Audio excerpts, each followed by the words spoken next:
Should old acquaintance be forgot and never brought to light?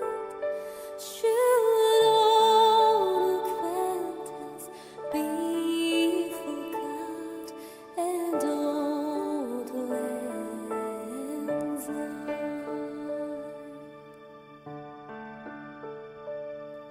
And surely you'll find to come, and surely I'll find mine, and we'll take a couple kindness yet for old lands lie.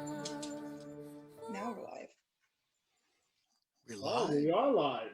Yay! Hey! Welcome everybody to another edition of the 13th Dimension. First show of the year. First show of the year for Pun Network this year. No. We're not doing our normal. We had a 5 o'clock. Did we? Yeah. Oh, well, how does that work? So anyway, second show of the year. Excuse me. And it's going to be a little bit of a different format. As you can see, we got the Brady Bunch right here. And we are doing I'm now the host. Thanks a lot, Howard. You are the host, buddy. Told you I was getting out. I got pipes to smoke. So we are actually using Howard's Zoom because the StreamYard would not be able to support as many guests as we are supposed to have tonight. We are still waiting on some others. Meanwhile, I'm just going to go down. Well, I'm going to let everybody go down in a circle. Introduce yourself. Nobody knows what the circle is, Jeremy. Yeah, the circle changes up. Okay. Okay, I see Tim, myself, Rick, Greg, Onae. I hope I said your name right. Onae, like you said, on a chair. Okay. Nick, Scott, Howard, and Phil. That's how it's showing up on my screen. So let's just start off with Rick because he's got the show that starts on Sundays, first day of the week. So tell us about you and your show. Well, thank you, Jeremy. My name is Greg Bakun, and I do a show Sunday night on Paranormal United Network at 10 p.m. Central, 11 Eastern. It's called Ghost Box Live. Basically, what it is I sit where I'm sitting right now, but I have a spirit box with me. And what we try to do is we try to reach out to people's loved ones or anyone who wants to communicate with us. And kind of the purpose of this is, and I think that we've succeeded at this, is that we are able to help people who are missing loved ones, who have some questions. We try to get answers. We don't guarantee them, of course, but we kind of do our best to bring through some of those relatives. And then Sundays, not on Paranormal United Network, but I have my own AM radio show, paranormal radio show called Ghost Box Radio. That's Sunday afternoons at 4 p.m. Central, where we just talk all things paranormal, ufology, cryptozoology, whatever. Cool. Pretty awesome, man. I guess Ricky is trying Stopped to the get show in. already. My God. Incredible. And it wasn't even that good. Yeah, I guess Sunday afternoons at 4:30 Eastern and 10 o'clock Eastern, you got Unexplained Cases Medium and Unexplained Cases Live. The pandemic basically brought about both of these live programs because before that, we were basically a YouTube docuseries. So basically just rolling out episodics on a periodic basis. So with the shows, with the UCM, that's a focus on the medium that's on our team, Miriam Teresh out of Los Angeles, and her abilities at being able to, what we refer to as remote viewing locations. It's not truest in the real sense of remote viewing. Frankly, it's such a blend of things that we just went with that label, but it's like, not even really sure exactly what a label to put on her abilities. But that show allows her to be able to have pick a card and also other psychic readings and investigate cases. And then our live program just before Greg's would be having guests on to be able to interview them, and then also remote view a location of their choice. And frankly, it's always a surprise what we find out in those remote viewings. It's a fantastic show, right, if I may say so. Awesome. Okay, Philip, how about you? He's muted. Hello, hello. I'm Philip Wyatt. I'm in Atlanta, Georgia. I'm not really a host on pun, so to speak. But one thing that came out of the pandemic was myself and a few friends started Ghost Education 101. Lovely COVID kind of sacked my paranormal investigation team because we do residential investigations. So yeah, so we weren't able to really do anything after March, and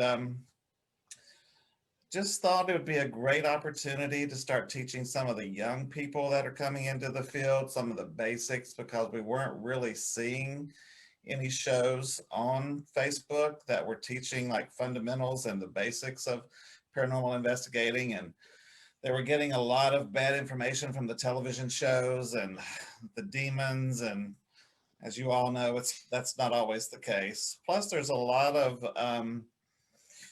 liability and certain things concerned in paranormal investigating that, you know, you just don't get from watching the television shows. There's a lot of legal aspects and you can get into big trouble. So we wanted to start a show that dealt with those kinds of things. So that's kind of how it came about. And so far we've had a great time. We're every other Wednesday. I think we start again on January the 6th. But that's me. Okay, Onae? My show is basically where I am a psychic medium and tarot card reader, and I answer questions, tarot questions mostly. I try to stick to, because even though I'm a psychic medium, I prefer to leave those currently for like private sessions, because that requires more concentration and time for an individual. So I like to save that for the private readings. But for the tarot readings on the show that I do, I like to get to as many people as I can and give them a little bit of something, you know. And so I try to stick mainly to the tarot. And I try to keep it light, because I've had some people in the past that, you know, they ask some real personal questions, and it's like, hello, this is public, you know, and then they've asked me to like try to remove that comment from the video, and it's just like, no, sorry, you know. So, but otherwise, yeah, I've been doing this my whole life. I was born and raised in a family of tarot readers and intuitives, and I grew up basically not even with books in the house of tarot books. I just, you know, grew up with my aunts and my mom doing it, and we would learn from, you know, what, you know, around the kitchen table, and that's how I just grew up. And how I got kind of involved in the paranormal scene is through Greg, actually, Greg Bakun. He let me realize where I fit actually as a medium and healer, to be in the paranormal. I didn't realize I fit here, and actually he showed me that I do. So otherwise I was just kind of like more into the spiritual, metaphysical kind of scene. But he actually has the same values and morals and principles with dealing with the spirit world that let me fit in and feel comfortable doing investigations and healings and crossing over. So it was great. So, and that's how I came about here. And I like to share. That's awesome. Howard? Yeah, my name is Howard Pitre, and I'm a confused nudist. I don't even know why I'm here. No, I have two shows. One is a Paranormal Swamp Talk. We try to do things on that show. We try to do things more local of Louisiana. but we're open to all things paranormal on that show. Everything from Bigfoot to UFOs, spirits, entities, whatever, demons. It doesn't matter.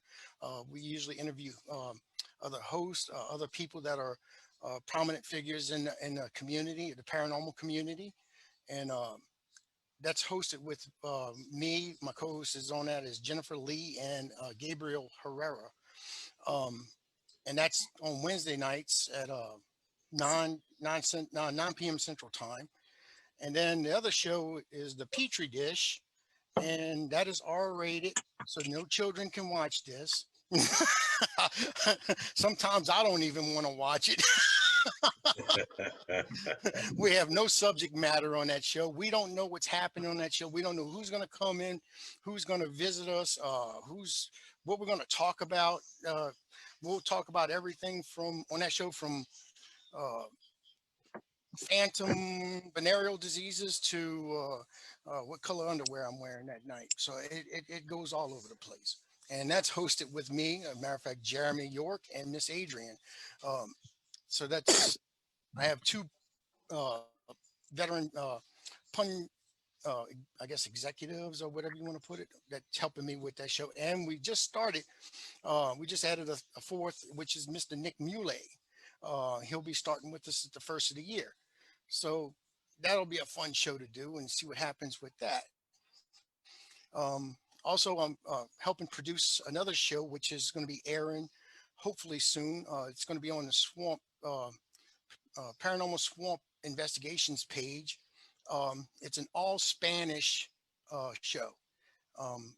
That way the Spanish people, we get on here and we just English and we're happy with that. But I see a large community out there, especially the Spanish community. A lot of people in the Spanish community can't speak English. So we have 3 individuals on that show. So that's what I have right now. That's cool. Howard, it takes 3 people to keep you in line, right? That's what I'm Nick, actually, that's why we brought Nick in. I mean, 3 people cannot keep it. especially when we get the owner on there with Steve Woodard. I mean, that it's not good. I mean, I'll give you a good example. Last night we had Adrienne, and Adrienne she gave us a tour of her house with all the mirrors and stuff and all the video cameras and everything in her bedroom. So, I mean, there you go.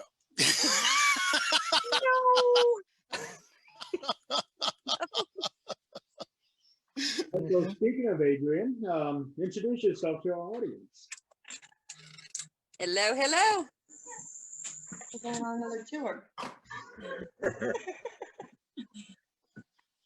Okay, let's for this audience, let's clear this up real quick. There is no video cameras in my bedroom. What was that box you showed me? All that night vision stuff you had in there. He said, "Look, I can capture." You said you was gonna actually videotape that doll with the glass head. Yes. And you showed me all your video equipment and everything. That's just in the next room. But, I mean, come on. Look, all the way across the house. See, all the way across the house to the office. The office, whole different place. So that's what, 20 feet? No. Probably not 2-way mirror. Whole different place. Now, Is that special bed that you? We don't need any almost 50-year-old porn stars. Yeah, well, you got that special bed in there that was, 50 Shades of Gray looking thing, and, right? Oh, Lord. Yeah, it gets real interesting on the Petri dish, that's for sure. Yeah. Y'all just getting a little bit of a taste of it right here. That's not even. Oh, that's not even a taste. Oh, Lord. So tell us who you are, Adrienne. I am Ghost Granny. I am the case manager for Ghost Tech. And co-owner of Paranormal United Network, and I'm also taking on a new venture, and I'm going to be attempting to produce Reverend Sean Whittington's show. We did it tonight. Actually, Rick did it for us tonight, and he's got everything set up for me, so hopefully I can push the right buttons. Good luck with that. Yeah. Okay, well, let's move on to the newest host of this network, Mr. Nick. Hello, everybody. Obviously, I'm the newest member of the Pun family here from Chicago, Illinois. Been a paranormal investigator now for like about almost 16 years now, and I'm also a member of the Illinois Paranormal Force, as well as the founder. I've never really hosted shows before. I've co-hosted a few in the past, but regardless, I'm so glad to be part of the team. You know, I've been a supporter for you guys for the Pun Network for a couple months, so I'm just really thrilled and excited to be officially part of the family. Yeah, I'd say it's about time too. Yeah. And also you're going to be a guest on our show here in a couple of months too. That's correct. That's correct.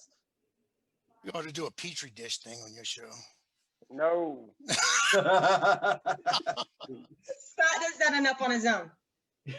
You know what? No, what? I like the little innocent one. I mean, Howard makes me look like the innocent little Oompa Loompa. You know what I'm saying? Like, They don't investigate with you, Scott.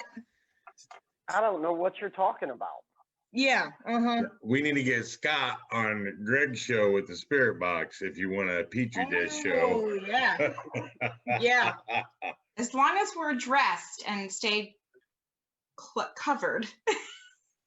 The Spirit Box tends to love Scott. Yeah. And by love, I mean love Scott. Yeah. Very explicitly. Well, that's good because we do get the Spirit Box saying a lot of swear words at us over the course of the evening. So I think that will fit right in. Yeah, it would. And feel free to swear back at it because, you know, why not? The Scott Spirit is Box actually the really only loves one Scott. that I know of who will be propositioned by a Spirit Box and then later on be stood up by the Spirit Box. That is true, man. I can took money up there with me. Man. I would have never Getting believed. some of those words to the Spirit Box that you would not be getting through radio waves. That's some of the best validation there is. I love it. I love getting cursed out on the Spirit Box. Oh, Oh, yeah. absolutely. Yeah, it's great. I couldn't even pay and get laid. That's even worse. Wow. Pretty bad when someone says when you're trying to do that, your money's no good here. So Yeah, we got to get Scott on there. And for some reason with Scott, it's always a male voice. I figured that one out. You've been propositioned by a male In a prison entity? twice. In the prison twice. in the well, that's why you're in a prison. There's no hump day on Wednesdays in the prison. I'm gonna tell you that now. Every day's Wednesday in a prison system. You guys should come out to Joliet prison. It's just an hour south of here. I can pretty much picture the exact same way. This one was at Crown Point, Nick. Oh, okay. Yeah.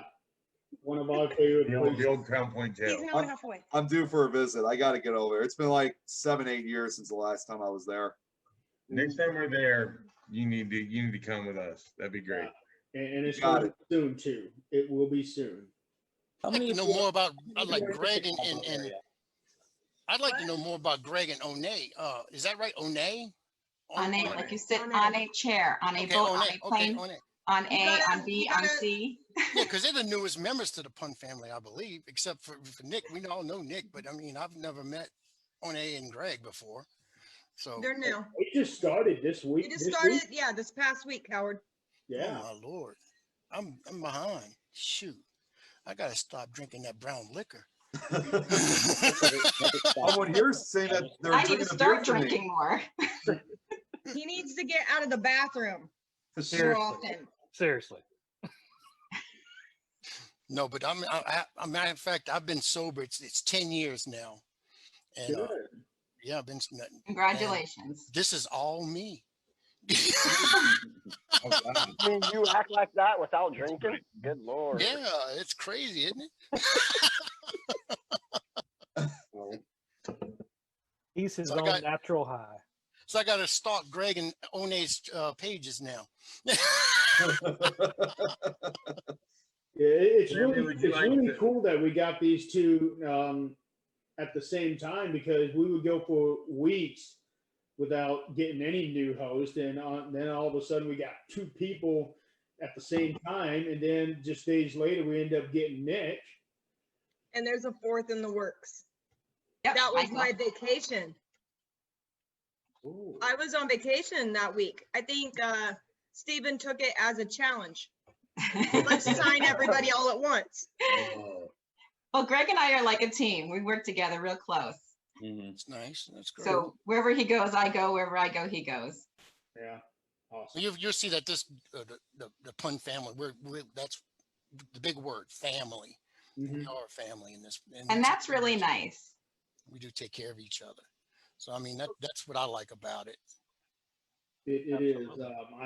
I've gone through some hard times myself a few months back, and the Pond family really helped me out big time on that one. And that's nice.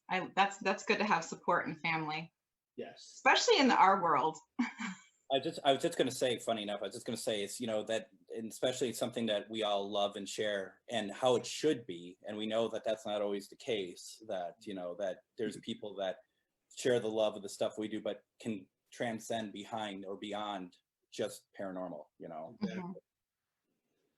So we got Gabe here. Hey guys, hello, how y'all doing? Hey, Gabe. Hi, Gabe. Hey, Gabe. We basically just did a round of introductions of everybody, so you're next. Okay. Well, my name Rick is Gabe. trying to hop in. Okay. I'm a co-founder and co-host of Paranormal Swamp Talk show with Howard Pitre. We also create a group we call Paranormal Swamp Investigation. We're working together with Great South Paranormal. I have like maybe a year of being a paranormal investigator. I've been experiencing a lot of things since I was 7 years, 8 years old. But I just started just a year ago on this. For this year, I'm planning to do a show. It calls International Haunted Story. It's gonna be it's gonna have 3 hosts. It's gonna be Silvia Medrano. She's from Mexico. And she also has a group called Laredo Haunted Project. She's a paranormal investigator. She speaks Spanish. My other co-host is gonna be Gerald Rodriguez. He lives in Miami. He's from Nicaragua. I'm from Nicaragua too. So the idea of this show is basically to attract the Spanish-speaking audience.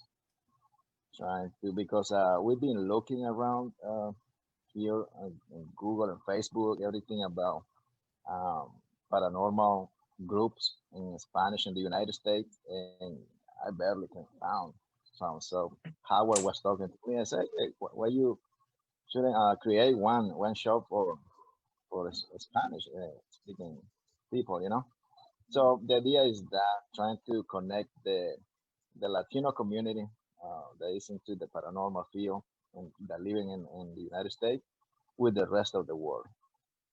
So our first episode is gonna be this coming Wednesday. It's gonna be at 7 p.m. Central Time, and we'll see how it goes. I hope that I know that at the beginning probably won't have that much audience because it's hard to. I don't have that many connections in my page speaking Hispanic people, you know. But we're working together. We create a page for the show, and, and we'll see how we can get all those connections. And Gabe, can I ask a question? Yes. Where are you located? I live in Louisiana. Yeah. What? He is. It's literally what about 10 miles away from me, huh, Gabe? Yes, yes. So I question is, where do you live? North of New Orleans. Got it. Yes. Just we north call of New the Orleans. North. Yeah, North Shore. Yeah. Now that's great that you're doing that. I think I could get you quite a few viewers on that. I live in New Mexico, and for the rest of the world that asks this question, no, it's not Mexico, but it is in the United States. But I do have a lot of Spanish speaking friends that I can't explain things to because I don't know the terms in Spanish, and you know, they just don't get what I'm doing, what I'm trying to explain. And I think that'd be really good for them to tune into. Yes, and at this point, like me, Adrienne, I know how to say Taco Supreme. So at this point, I don't know if the whole show is gonna be 100% Spanish. They probably not. They probably gonna be some English there. So we'll see. The first guest is gonna be Spanglish. Yeah. The first guest is gonna be William Martinez. He works with Emily. He's I can't remember the term. It went away from my mind. But yeah, he has a radio show, a podcast with Emily. I was talking to him, and he also experiencing some paranormal things through his life. So, and also I got get contact with Keith Evans, I believe his last name is. He's only speak English. So I told him that we'll see how we're gonna get into the show. We're probably gonna have him just for 30 minutes. So maybe at the end of the show, the last half part, I'm gonna get him and he can explain everything what he wants to talk about.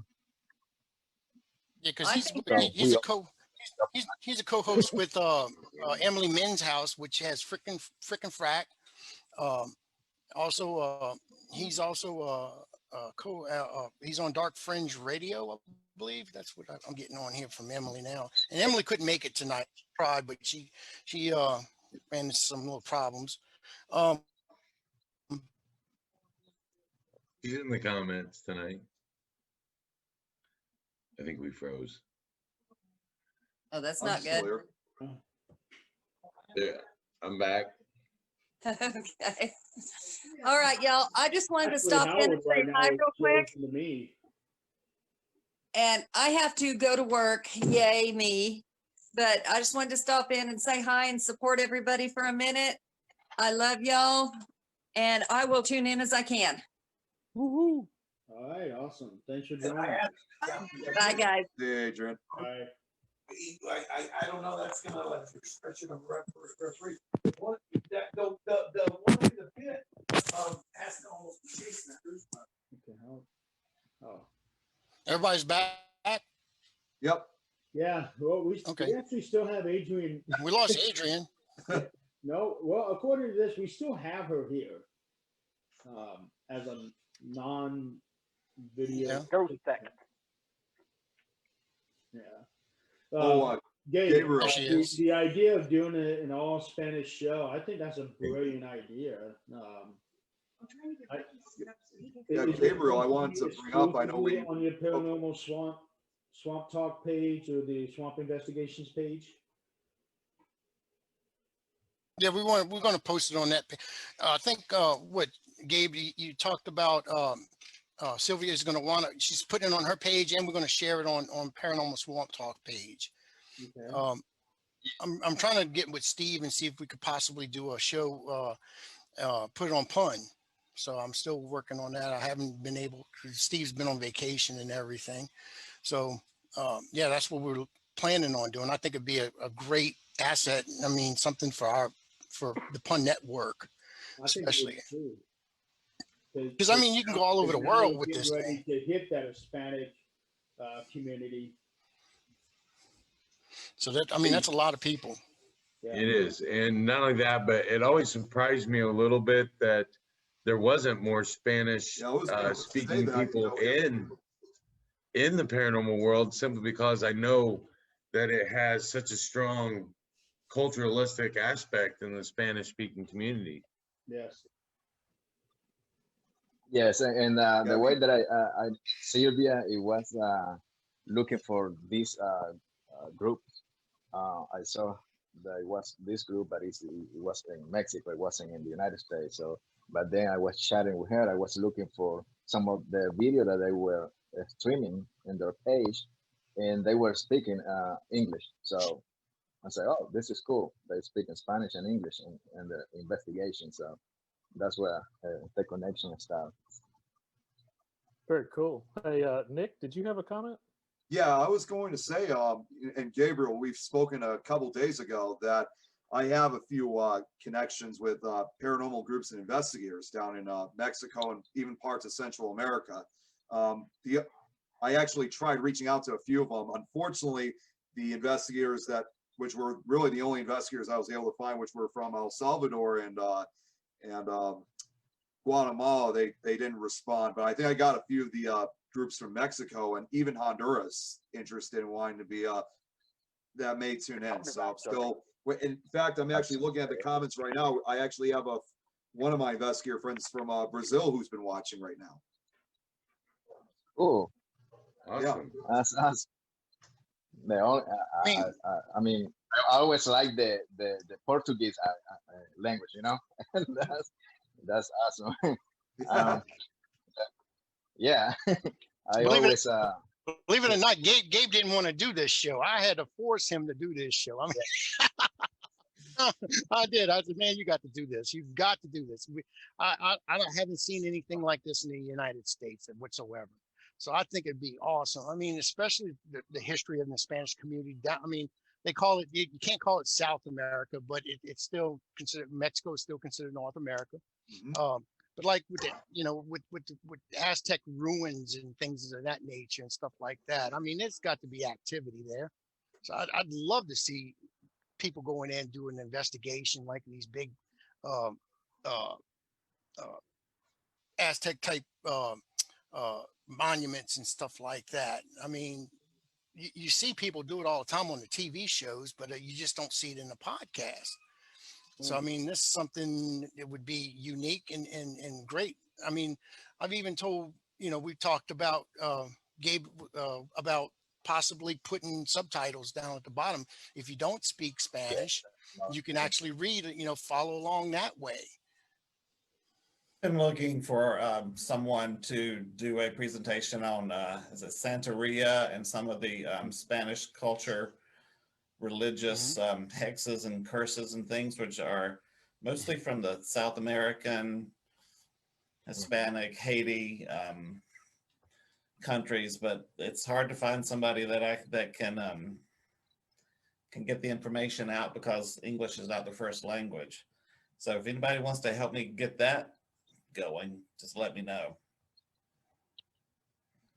Absolutely. I get a lot of we've been getting a lot of questions from potential clients about curses and hexes, which is very interesting, and it's a whole different ball game to go into when you start talking about religious practices. So if anybody knows anybody that'd be willing to do a presentation for us, just have them get in contact with me. I might have somebody for you. Matter of fact, I'm going to be interviewing them pretty soon. A voodoo priestess. We're going to be doing a voodoo priestess, and that's, I mean, I believe in that stuff. I'm gonna tell you that now, Philip. I've Sure, seen it's it all work. state of I mind. If mean, you believe what someone has put into your head, you're going to manifest it. So, it can happen. she might be willing to come on your show and do that. If you want a voodoo priestess. Yeah, I'd love to talk to her and see what she could, how we could work it Sure. out. I'll send you that information. I'll get with her and talk to her. She doesn't go on. She has an assistant, a personal assistant, actually, and and she stays busy. And I'll get in touch with her and see if that's for Ghost Ed, right? Ghost Yes. Ed. Okay. And I'll see if we can get her on. Put a slot in for you possibly. I don't think it should be any problems. I mean, it's giving her publicity anyway. Sure. So I'll get with you on that, Philip. Because there's a lot more of that going on than I think we are aware of. Because it's kind of taboo, and when you get into the religion and somebody's put a curse on me, the first thing you think of is like, oh, you're crazy if you believe that. But no, they believe it and they're frightened. So I want to try to get that more out into the open. Right. Well, that's what somebody just said in the chat room. It also hoodoo, what I'm thinking of. Right. There is voodoo and there's hoodoo. And right. Voodoo is the practice, and actually the hoodoo is the actual belief of the voodoo religion. Well, and I was just going to say, the thing that I find very interesting that, Philip, you want to be able to get the word out there. And I love that. It's also the idea of how many people are doing it wrong and are screwing up other people because they're seeing it like on the shows and whatever. And next thing you know, they, and how these people are, that they see something on a show and next thing they think they're the expert at it and they're going around and doing it. I just love the idea of, people like you and others and Howard and kind of like getting the people out there who actually know and live it and be able to kind of correct people, hopefully correct the course with some of these people. Some of the shows have made demons so glamorous. So we focused a lot on demonology lately and trying to get newer people to realize how serious that subject actually is. I mean, a couple of years ago, I had a young guy who started a team, and he said, "Oh my God, we're on the way to a possible demonic case. We're so excited." And I said, slow your roll, dude. Let's talk about this. I said, first of all, why do you think it's that? Just because of what they've told you? I said, have you had the person get a psychological exam, a physical exam? Well, no, we're going to do that afterwards. I said, no, that's not how this works. I said, if they have a personality disorder and you go in and you cause them irreparable harm, they're going to sue your butt.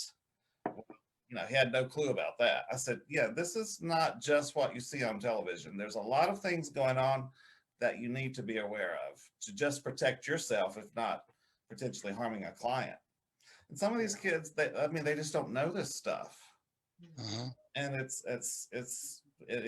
kind of scary. And so it's important when you're going into someone's home who's already terribly frightened, which it may be nothing that they're frightened of. You just have to explain them, but it could be something very serious. These kids have to know how to handle these situations. And that's kind of why we started our group. And it's been fascinating to find out what people don't know as to what they think they know. So I just love sharing all this stuff with people. And hopefully, our goal is if we can have one person go into someone's home and help them from what we've taught them, I'll be thrilled. We were actually able to do that, myself, Tim, and Crystal, and also another one of our team members, Michael. We went to a resident's house. He felt like he was being attacked by a demonic, what was it, succubus? Yes. Yeah. So, what he described is actually an incubus. Okay. But yeah. One's male and one's female. So. Right. Yeah. Incubus is the male. So that's Scott. Luckily, we get him calmed down well.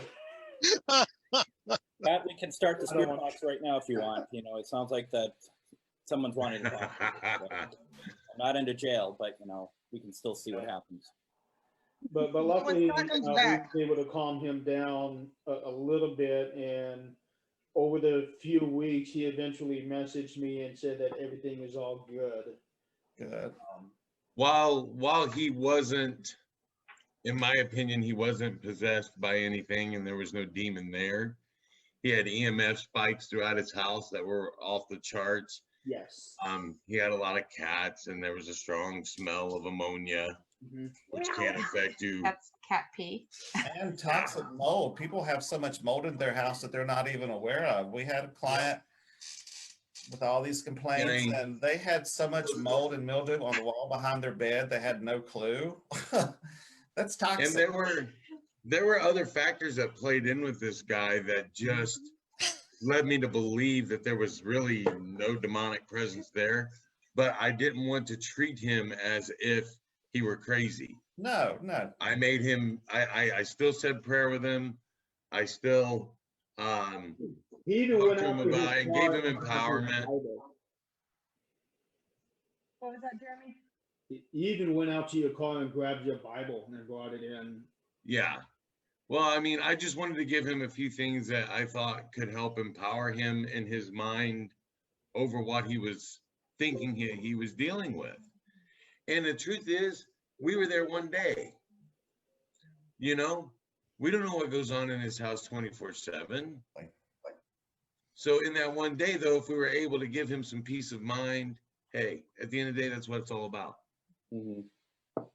See, if I could comment too, I mean, we have my crew and I, we haven't really done a lot of residential investigations, but the last one we did was quite an intense one. Now, when we went to this property, we had no intention whatsoever to think that this was some kind of demonic case or anything like that. It was just a family that lived on the outskirts of Chicago that said that they were having some issues. They told us their stories. And we first did, just a simple, thorough investigation, with the ghost box and stuff like, just simple things as that. And we already knew that there was, not just one entity. I mean, the voices we got on the ghost box, there were multiple entities that was going on in this house. So we were going to come back. We came back a week later to basically just do a simple cleansing. We were not saying this was demonic. We were just going to do a simple cleansing just to, calm things down. And, again, I'm usually someone who does not normally use the term demon very often. You very rarely hear me say it, but believe it or not, this was actually one of the few cases that we kind of call demonic. I don't want to say it entirely. To me, it was one of those cases where it happened when you very least expect it. We checked to see if these people had any, mental problems or drug or alcohol. I mean, most of them were kids who lived in the house. So we kind of ruled out a lot of it, but it actually I didn't actually participate. I just happened to be a witness to it, but we actually ended up having an exorcism, and it was intense. It's no laughing matter. I mean, it was actually performed on this kid who was like 20 years old. And I was actually more afraid for this kid's life than what was actually going on. Because Philip, like you said, you could have families sue you out there. This was even worse. We thought this kid was going to die. We literally thought we were going to go to prison for murder. But fortunately, we were able to get through with it. We calmed things down. But the weirdest part was we never heard back from the family. At one point said things were stirring up again. But then afterwards, they never spoke to us again. Well, and that's the thing. I don't know about you all, but that's the thing I run into all the time. And this, Onae and I just did a case about 3 weeks ago at a house that, first of all, there wasn't anything demonic in there. It was, in fact, a cantankerous spirit. But the guy who owned the house or living in the house, he wanted to take the spirit outside and beat him up, which I don't know how that works, but whatever. Because he was so worked up over this guy, over the spirit, that we were just like, dude, you got to settle down. And, I'm sure this is the same for all of you. It's like, once we're out of there, once we've done our job, you got to shut the hell up about what's going on in your house. You got to move forward. Right. And you cannot keep opening it up in your mind. And that's the thing that, Onae and I and the team we worked with, Things That Go Bump, we were all concerned about was, shut the F up. Because your energy, because we can feel your energy. We're all empathic here. We can feel your energy, and it is you are scared, and we understand that, but you have to know this isn't going to harm you. You got to stop. I run into that so many times. They can't let go. And You know, Nick, They're I'd be really obsessed with the interested to know. activity. You know, they're just completely obsessed with what's going on, and they can't disconnect from it for some reason. No, they can't. And Nick, I'd be very interested to know. Like you said, they stopped communicating with you. It'll be interesting. Are you planning on checking in with them at some point and just being like, hey, what is happening over there? Well, I do know. Well, interestingly, one of that kid that this exorcism was performed on, he actually works the same job I do, but we work at a place called Mariano's. It's a grocery store, but he works at a different facility. But every once in a while, I do talk to him. We've never really talking about that day. I mean, honestly, I'm really the only one involved in the case that's willing to talk about it. I mean, as disturbing as it was for me, but we have not. He hasn't brought anything up. I mean, I'm concerned about maybe just saying, Right. how are things going on at the house and stuff like that. But Does he even remember? Does he even remember the exorcism? he said, because we actually took him out to the backyard because we cleansed the entire house, and because that was really obviously the only part of the property that was not really blessed. And he said he didn't really remember very much. And the other thing that kind of bothered me when it comes to residential locations like this, like I said, there were a whole bunch of kids in this house. I mean, most of them were in their teens and early 20s, but even still at those ages, I still would have suggested it was best that they should get the kids, even if they were over 18, out of the house while this was going on. So, he didn't really quite remember, but I'll tell you right now, from what we saw that day, when you see eyes turning and stuff, it changes you forever almost. It's no laughing matter. I wonder if those kids invited these things into their house. Because I mean, these kids nowadays, they take it as a joke. They'll get a Ouija board and they'll play with a Ouija board and stuff like that. And they'll just invite these things into their home. You don't know what half the time. I mean, if you're watching, they do what they want to do. But let's put it that way. These kids. Hey Howard, I heard that incubus comment, by the way, just so you know. Did you? Did you? Yeah. Oh, okay. Like me, if you want, I not only can I be the incubus, I can be succubus too, baby.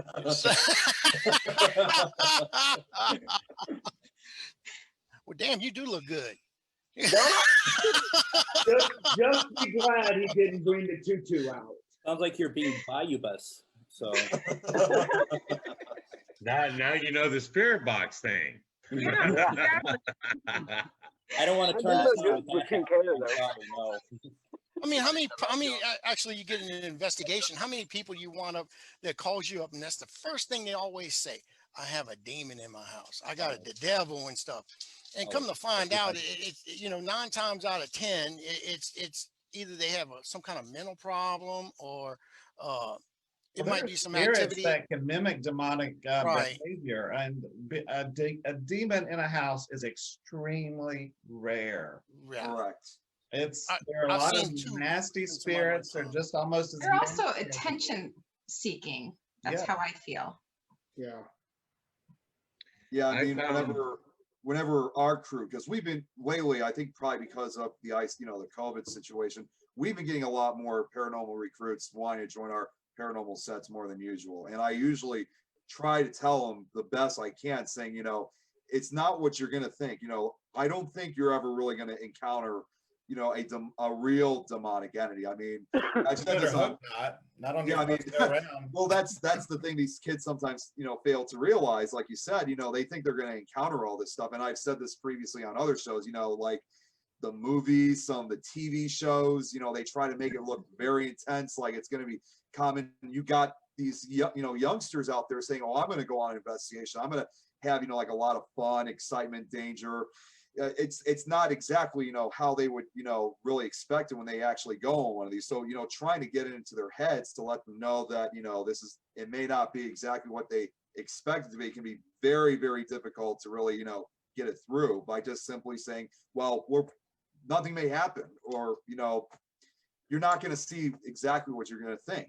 That's basically them pretty much being thrill seekers instead of actually paranormal investigators. Absolutely. Greg actually had an experience at one time with one of those young groups with the what is that hotel again, Greg?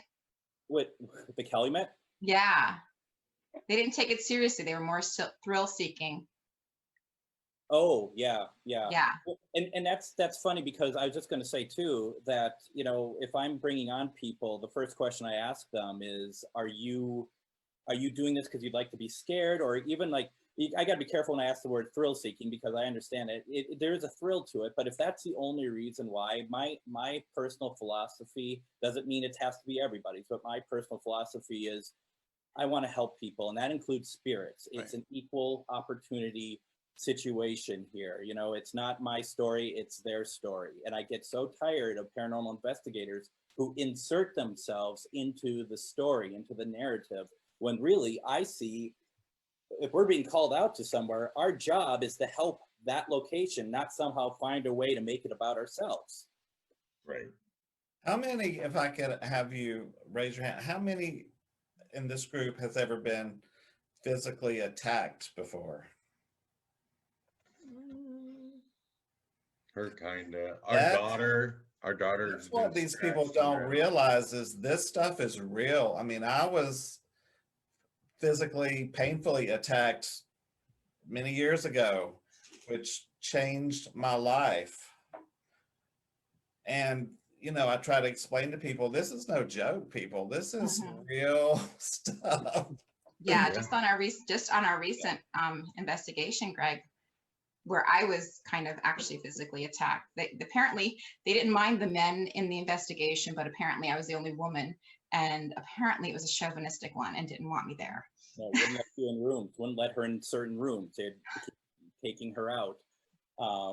My last Calumet investigation is a hotel in Pipestone, Minnesota. I was scratched. It's the first time I've ever been scratched. But I don't think it has anything to do with me wearing my upside down cross blazer that I like to wear in investigation. I'm sure it has nothing to do with Ona that. may understand this. When you're a medium and you can see a spirit that does not want to be seen and you're able to see them, they get pissed off. Yes. That's How many of y'all actually have encountered a demon before? I have. Has anybody in this group? I lived with one for several years, but I don't think that counts. I did twice. I saw a 100-pound girl throw a 350-pound man 5 feet through the air. I've seen it twice so far, and I mean, I divorced them both. I've seen the real thing twice. They're out. They're not part of my life anymore. But I did divorce both of my demons. Hey, real quick, Gabriel just messaged me. He had to leave, but he wasn't able to let us know. But he had to leave real quick. But he enjoyed his time on the show with us. Oh, I was going to tell him I'm in Arizona, and so through this, you know, he might get more Spanish-speaking people and followers through this. I just Arizona. I'm in Tucson. I might as well be in Mexico. Right. So. Yep. Well, I will tell you this. I love the idea of having a all Spanish paranormal show. I think that is brilliant. It's a unique idea, and I think it's something that could go over really well. And Jeremy, before he left, I wish we could have talked to him. I would love to have him on our show. Where'd you go? Talking Greg? about Spanish culture and the paranormal world. We can absolutely make that happen.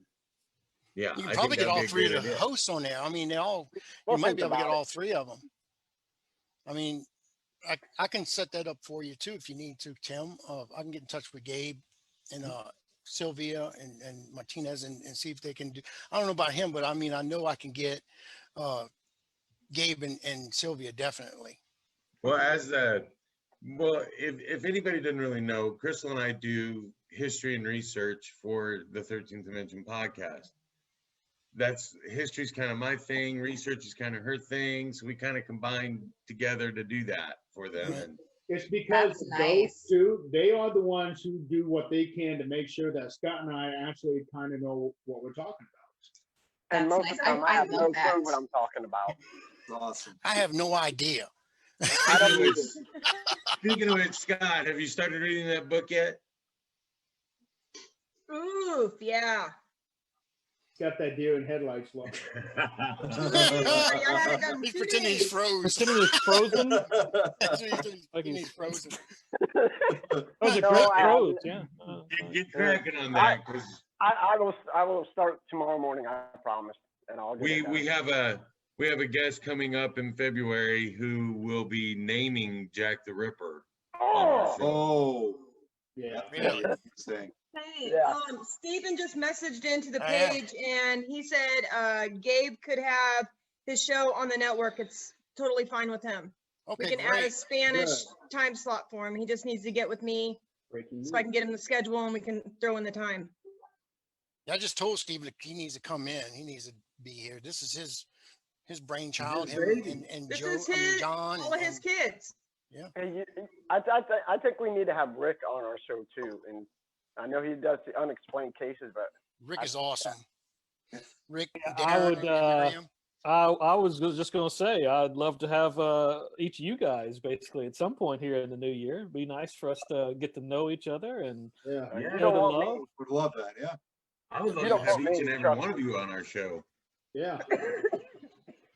I think I just about did everybody except Greg, Onae, and Philip. On A, like you said, And on Steve, A Scott, chair. I've talked. Well, I'm On if A, I'm on watching- B, on C. I'm watching you with them bottles. I mean, I'm getting messed up watching you.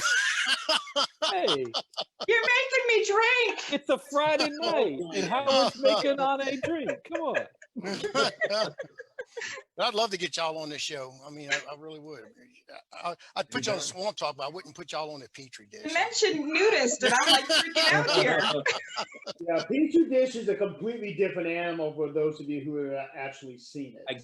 I go to the How could bathroom you and not start want me talking on about the Petri nudity. dish? Where did he come into this? Howard, show. Howard Yeah, mentioned Thursday nudity nights, and not scared the Friday. crap. It drove me to drink. Howard's a confused nudist. We already I learned am a It's better confused. to mention it than show it. That's all I'm gonna say. Look, I mean, look, tonight I'm wearing. Listen, Please just make sure you have a fig No. leaf available. No, I don't want to know what you're wearing, Howard. No, I got nobody wants green. to know that. I got the Hulk panties on tonight. I name my underwear now. I got red, that's Deadpool. I got blue, that's Captain America. I got the green Wonder one, Woman. that's the Hulk.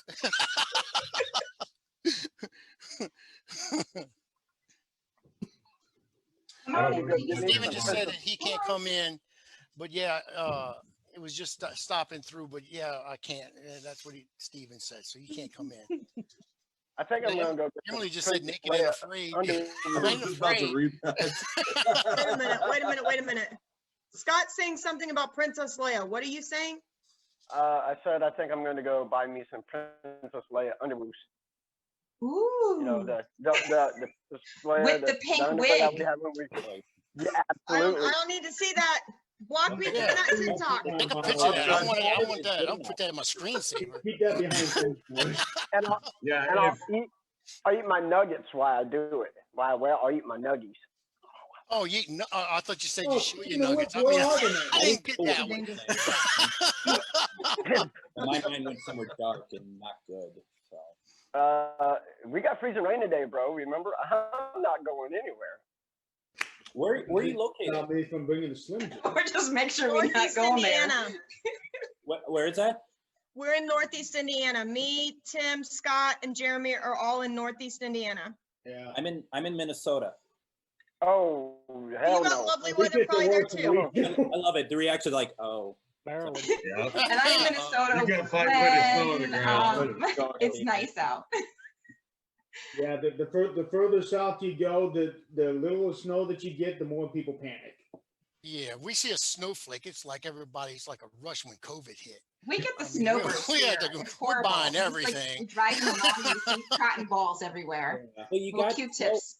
what? Anna, you got snow like what 2 years ago in Tucson, and it I pretty much did. I got snow 2 years ago for one day, and it was just like the whole state closed down because we don't even have shovels here. We don't even know what a shovel is. Oh, So- they do in Prescott Valley. In Prescott Valley, they get snow. Really? We just got it for one day. Actually, it was Tombstone. I was scheduled to be in Tombstone, do readings and event there.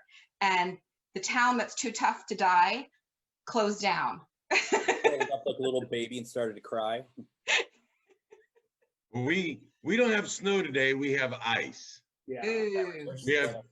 We have a nice you know, quarter-inch thick ice on the ground outside. So No, I have blue skies and sunshine, and it's amazing every day. 300 degrees. Yeah, Lucky yeah, you. that's what it was. That's snow, what it was in snow. Louisiana.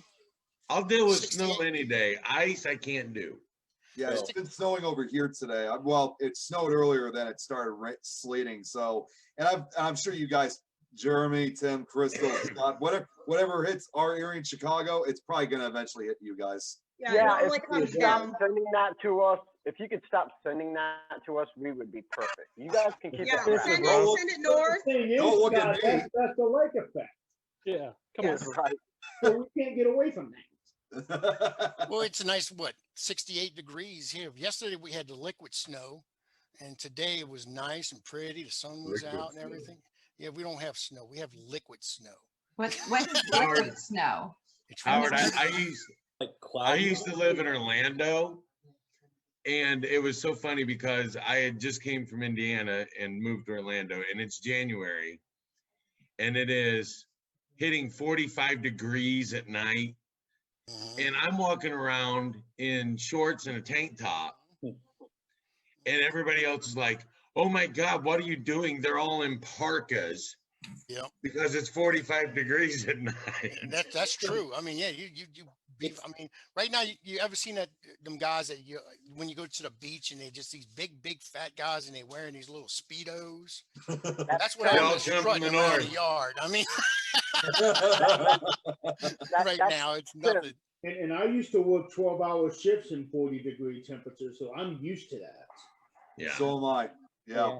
It's 15 degrees here, and I'm wearing shorts when I go out, and people are just like, "What's going on?" But Actually, That's right how now, it was. right now it's snowing. So I'll try to push it away for you guys from Indiana. North. Owen? Oh boy. send it to Tucson. Oh yeah, I see it. He's north of us. I know, he needs to push it north. Yeah. Not south. Yeah. Well, Okay. right now, Hey, Tim. I'm looking at the weather app on my phone, and looks like we got some rain coming up from the south, coming to us. Oh boy. Yeah. Yeah, it's Not leaving. That's much. not for me. Don't look at me. That's not me. No. That's We're from not getting Howard. much, but you are getting a lot of snow where you're at. So we're only going to get a little. Till Sunday when we get another 1 to 3 inches of snow. Hey, I'm fine with Sunday because Look at Scott. I'm going to be home. I'll be at work. Scott's not happy. Hey, overtime pay. What did I just I'll be say? home for about another 2 months, and then I'll be Yeah. joining Jeremy back at work. So work called Yeah, me for those this of you morning. who don't know, Tim and I have worked together for the last 12 years. We met each other. We hired in on the same day.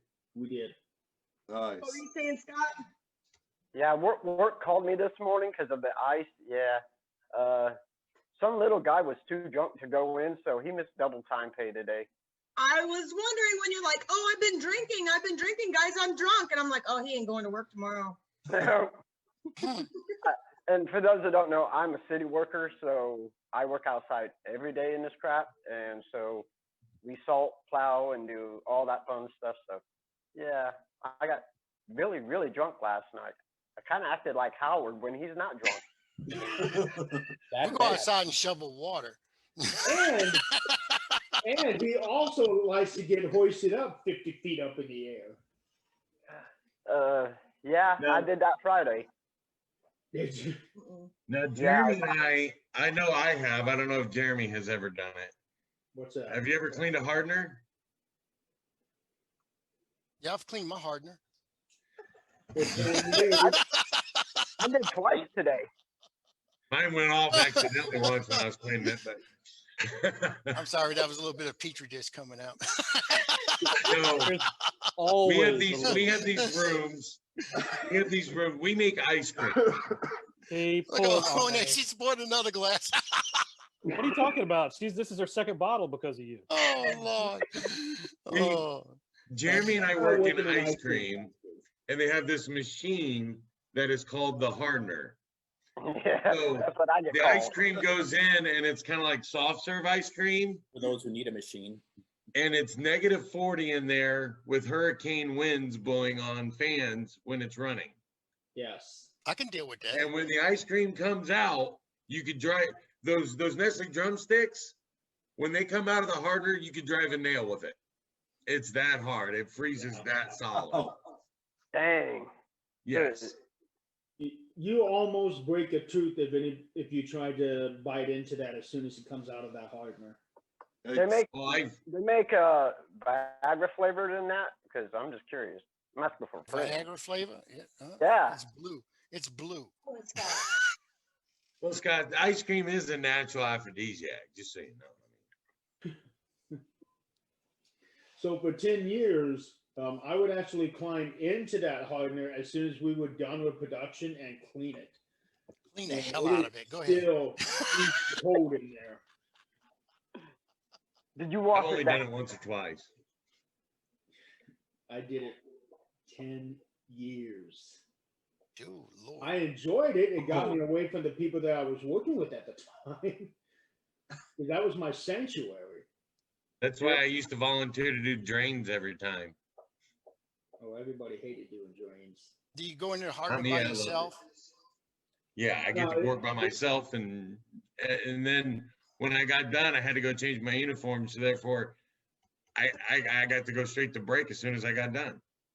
So it's like 2.5 hours of just working by myself for nothing.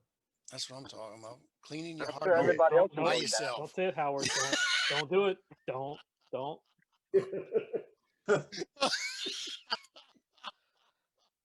He already had like 5 jokes already lined up from that. Oh, well, I had so many things I could have went with that. Yeah. We lost Philip. Oh. Believe me, it's nothing we haven't. He was getting a phone call. He had to go. Yeah. Okay. It's nothing I ever heard before. Believe you, or jokes that we haven't made on our own at work. Oh, we have a visitor. Oh boy. Yeah. Why are you up here? I'm surprised I'm still on Facebook. You're gonna get put in jail. Wanting to be, our cats are like wanting to be The whole show's all gonna on be put in camera. jail. What are you doing, Bakira? Oh Lord. Okay, let's switch gears here. What are your goals for the coming year? Not only for just your show, but also for the investigative teams. I want to work in that hardener. Yeah. Me too. Me too. I wanna clean my hardener more often. Please. All that good stuff. Oh. I'm gonna try to get Scott to take me to the end of the rainbow where the gold is. Magically delicious. That's a mean ass shit Yeah, right so, there. so if you didn't know, Scott is also a leprechaun. So Yeah, I'm pretty. So I know our goal. I mean, I'd love to see the paranormal swamp talk get bigger. Have more guests on there.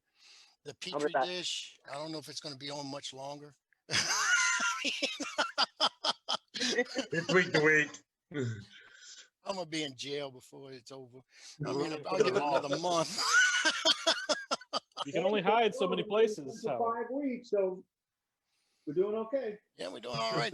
Nobody. I mean, it hasn't been knocked off yet. So, I mean, I tried, Jeremy. I mean, you know that. I mean, for Christmas Eve, we tried. I mean, I was trying to talk about Charles Dickinson's what, A Christmas Carol, and I was going to break down the goat. I had all these notes and everything, and it started out like 5 minutes into the show, and it was going good, and then all of a sudden, it just went to crap.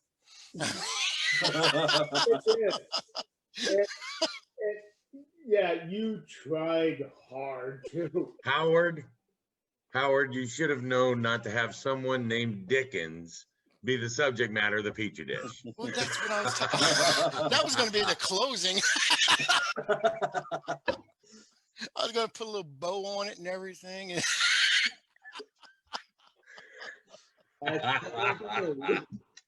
Oh, but it didn't work out.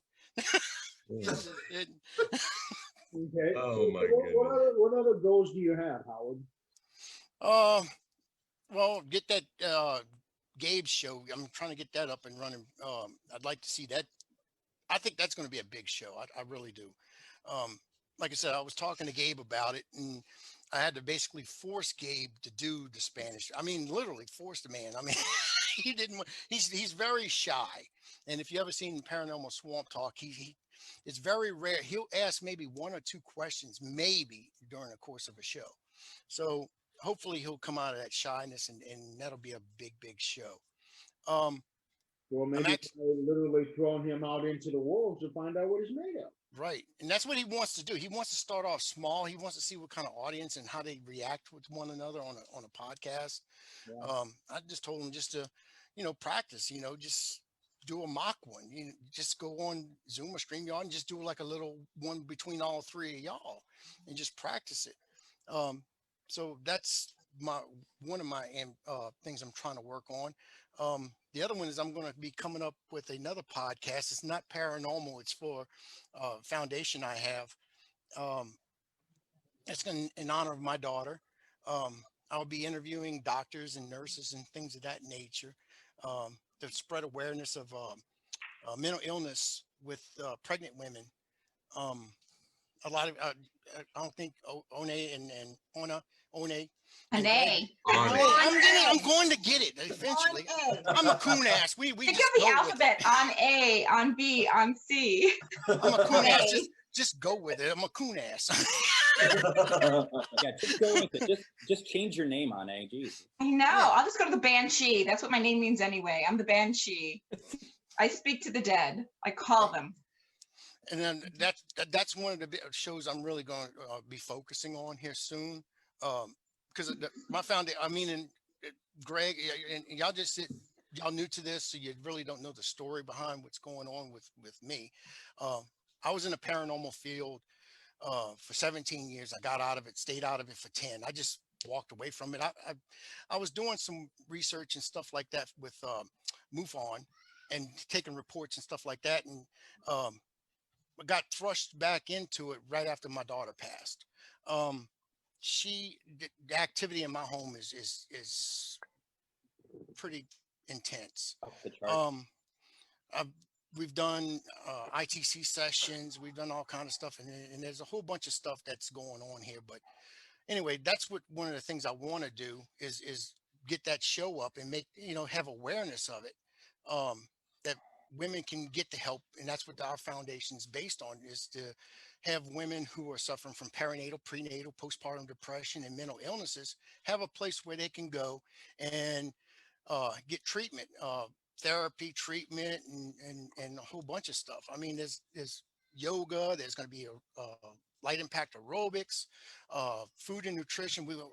I've contacted the New Orleans Culinary Institute, where a lot of the chefs, they go all over around the world, where they come from here, going to come in and prepare meals for women who, say like you don't like squash, and maybe there's another way you can eat something that's nutritious and helps you, get those vitamins and stuff into you. We're going to have infant and child first aid and CPR classes. It's just a lot of things that I'm working on with the foundation right now. But the biggest part of it is actually helping homeless women who are pregnant. I was driving through the city, New Orleans, and we just left visiting my daughter's gravesite, and I seen a young lady. She was on the side of the road, and she was, you know where the homeless are in every town, every city. You know where to go to see homeless people. And she was so, I would give her maybe a day. I'm surprised she didn't have the baby. She was really out there. And I got to thinking, what's the situation with her? Is she on drugs? If she's on drugs, then she's self-medicating for something. Then if she's not mentally all there, if you're not mentally all there, then you, and if you're by yourself, then you can't have a job, you can't afford an apartment or whatever. And if she was to have that baby right then and there, what are her options? Well, one is to have it in the street, have the baby there, and just get rid of it or whatever she wants to do with it, or go to a charity hospital. And if you go to a charity hospital, then it's more like they'll take away the baby and put it in foster care, which is a drain on those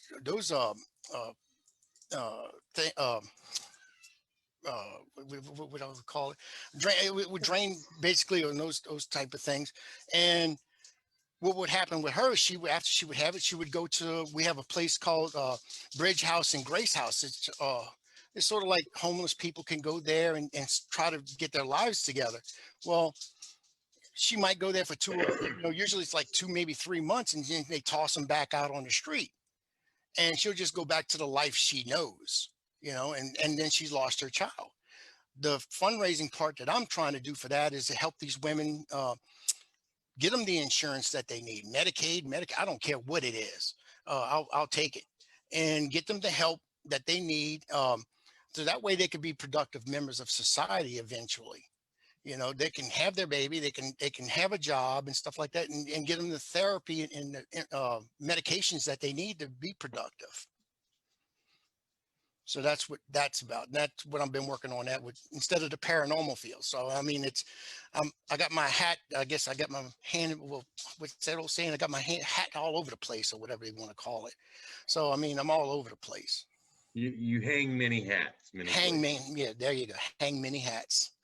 And Howard, that was one of the reasons, I don't know if you have noticed that, but I actually put a picture of the banner of your foundation in the Christmas music video.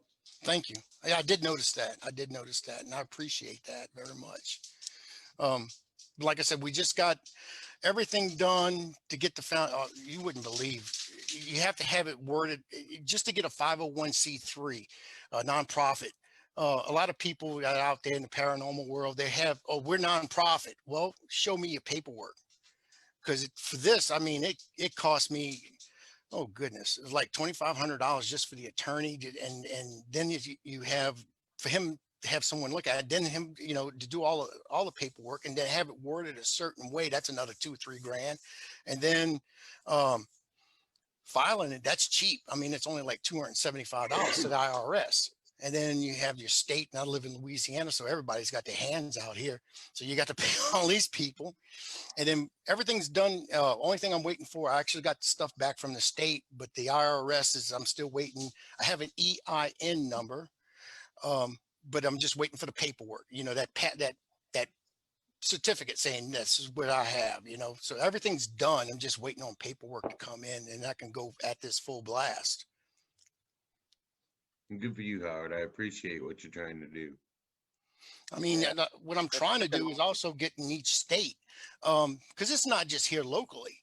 My daughter I seen what she went through. I was with her every step of the way, and she was suffering from schizophrenia.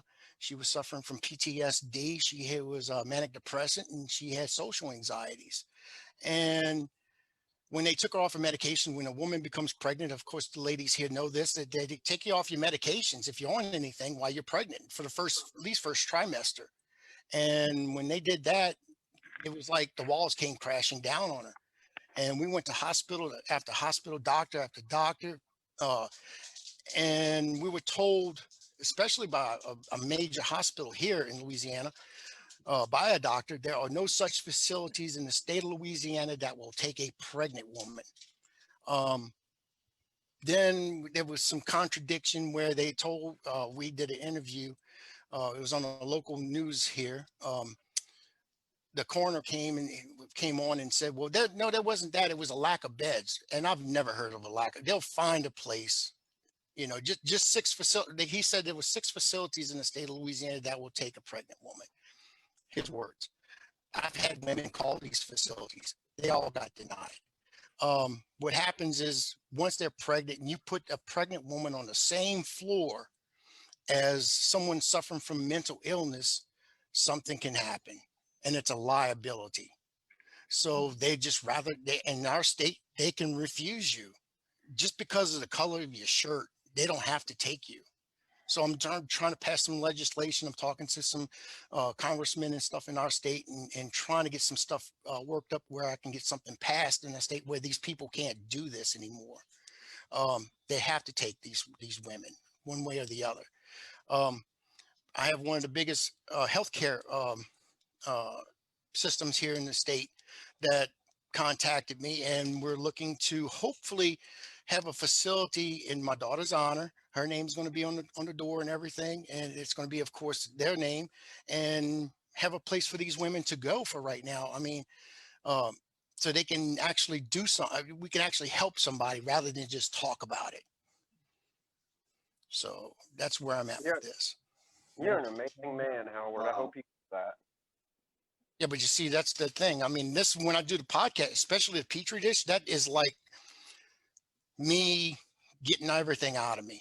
I mean, you get so much, you're doing so much and you're everywhere. And then the swamp talk, I love doing the swamp talk. I mean, I have amazing hosts with me on that show. I have amazing hosts on the Petri dish. And I mean, I have fun with that one, but more, I try to do the paranormal swamp talk as a paranormal page. You know, I just want to, instead of being someone that y'all probably seen these shows where, as a matter of fact, John Doherty, if y'all don't know the story about, he slept through a podcast. He was on live and he actually fell asleep. So I'm trying to make it fun. And I think laughter is the best way of getting someone's attention. I mean, they really focus on what you're doing. But these other podcast shows, you see them and they just sit there and they just blah, blah, blah. In the first 15 minutes, I'm falling asleep through these podcast shows. I mean, it's just boring as hell. So, I mean, I'm just trying to make it to where something is fun, something is educational. That's on the paranormal swamp. The Petri, like I said, the Petri dish is more like Jerry Springer meets the paranormal world. So we try to have fun with it. We do try to have fun with it. We try to be serious sometimes, but a lot of times we're not. I mean, it's the seriousness goes out the window. Quick. It's fun seriousness, but where I get tired is investigators who are up their own behinds. You know what I mean? It's just it's just, you know, cool it. You know, just in. You can be very informational, you can be very entertaining, but it doesn't have to be about you. You know, like there's a way to do it. And you know, Howard, it just sounds like what you're doing to me seems to be like exactly what I would want to watch or listen to, because when people drone on about, you know, I love knowing about people's investigations, but when it just never ends, you know, it's just like I'll take this bottle and just smash in my head just to, you know, ease the pain, you know. So it's a famous saying on this show. You held up a Jack Daniels bottle that we bow to no corporate sponsors.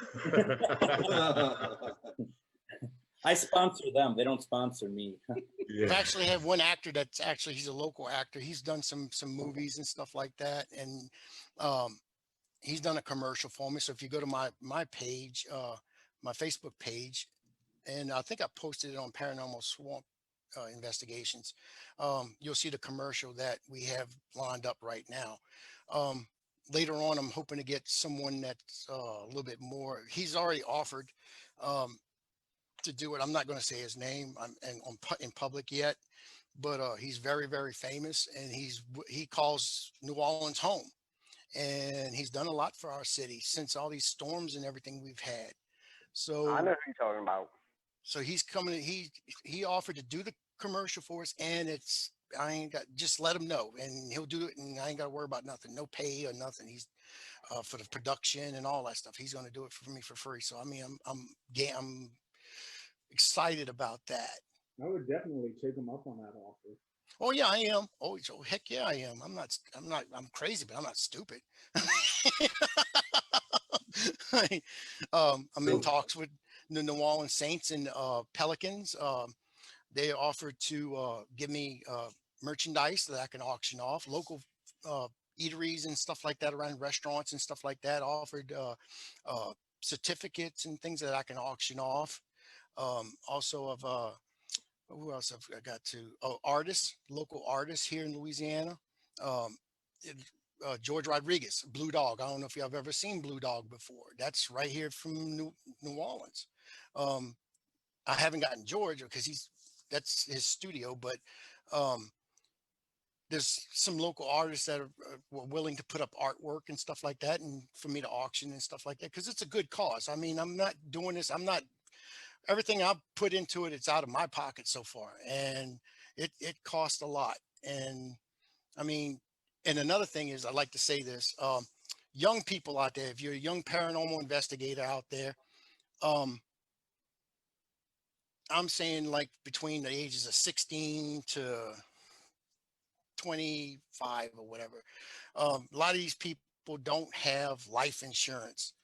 Get yourself some life insurance. I mean, even if it's something, I mean, it helps.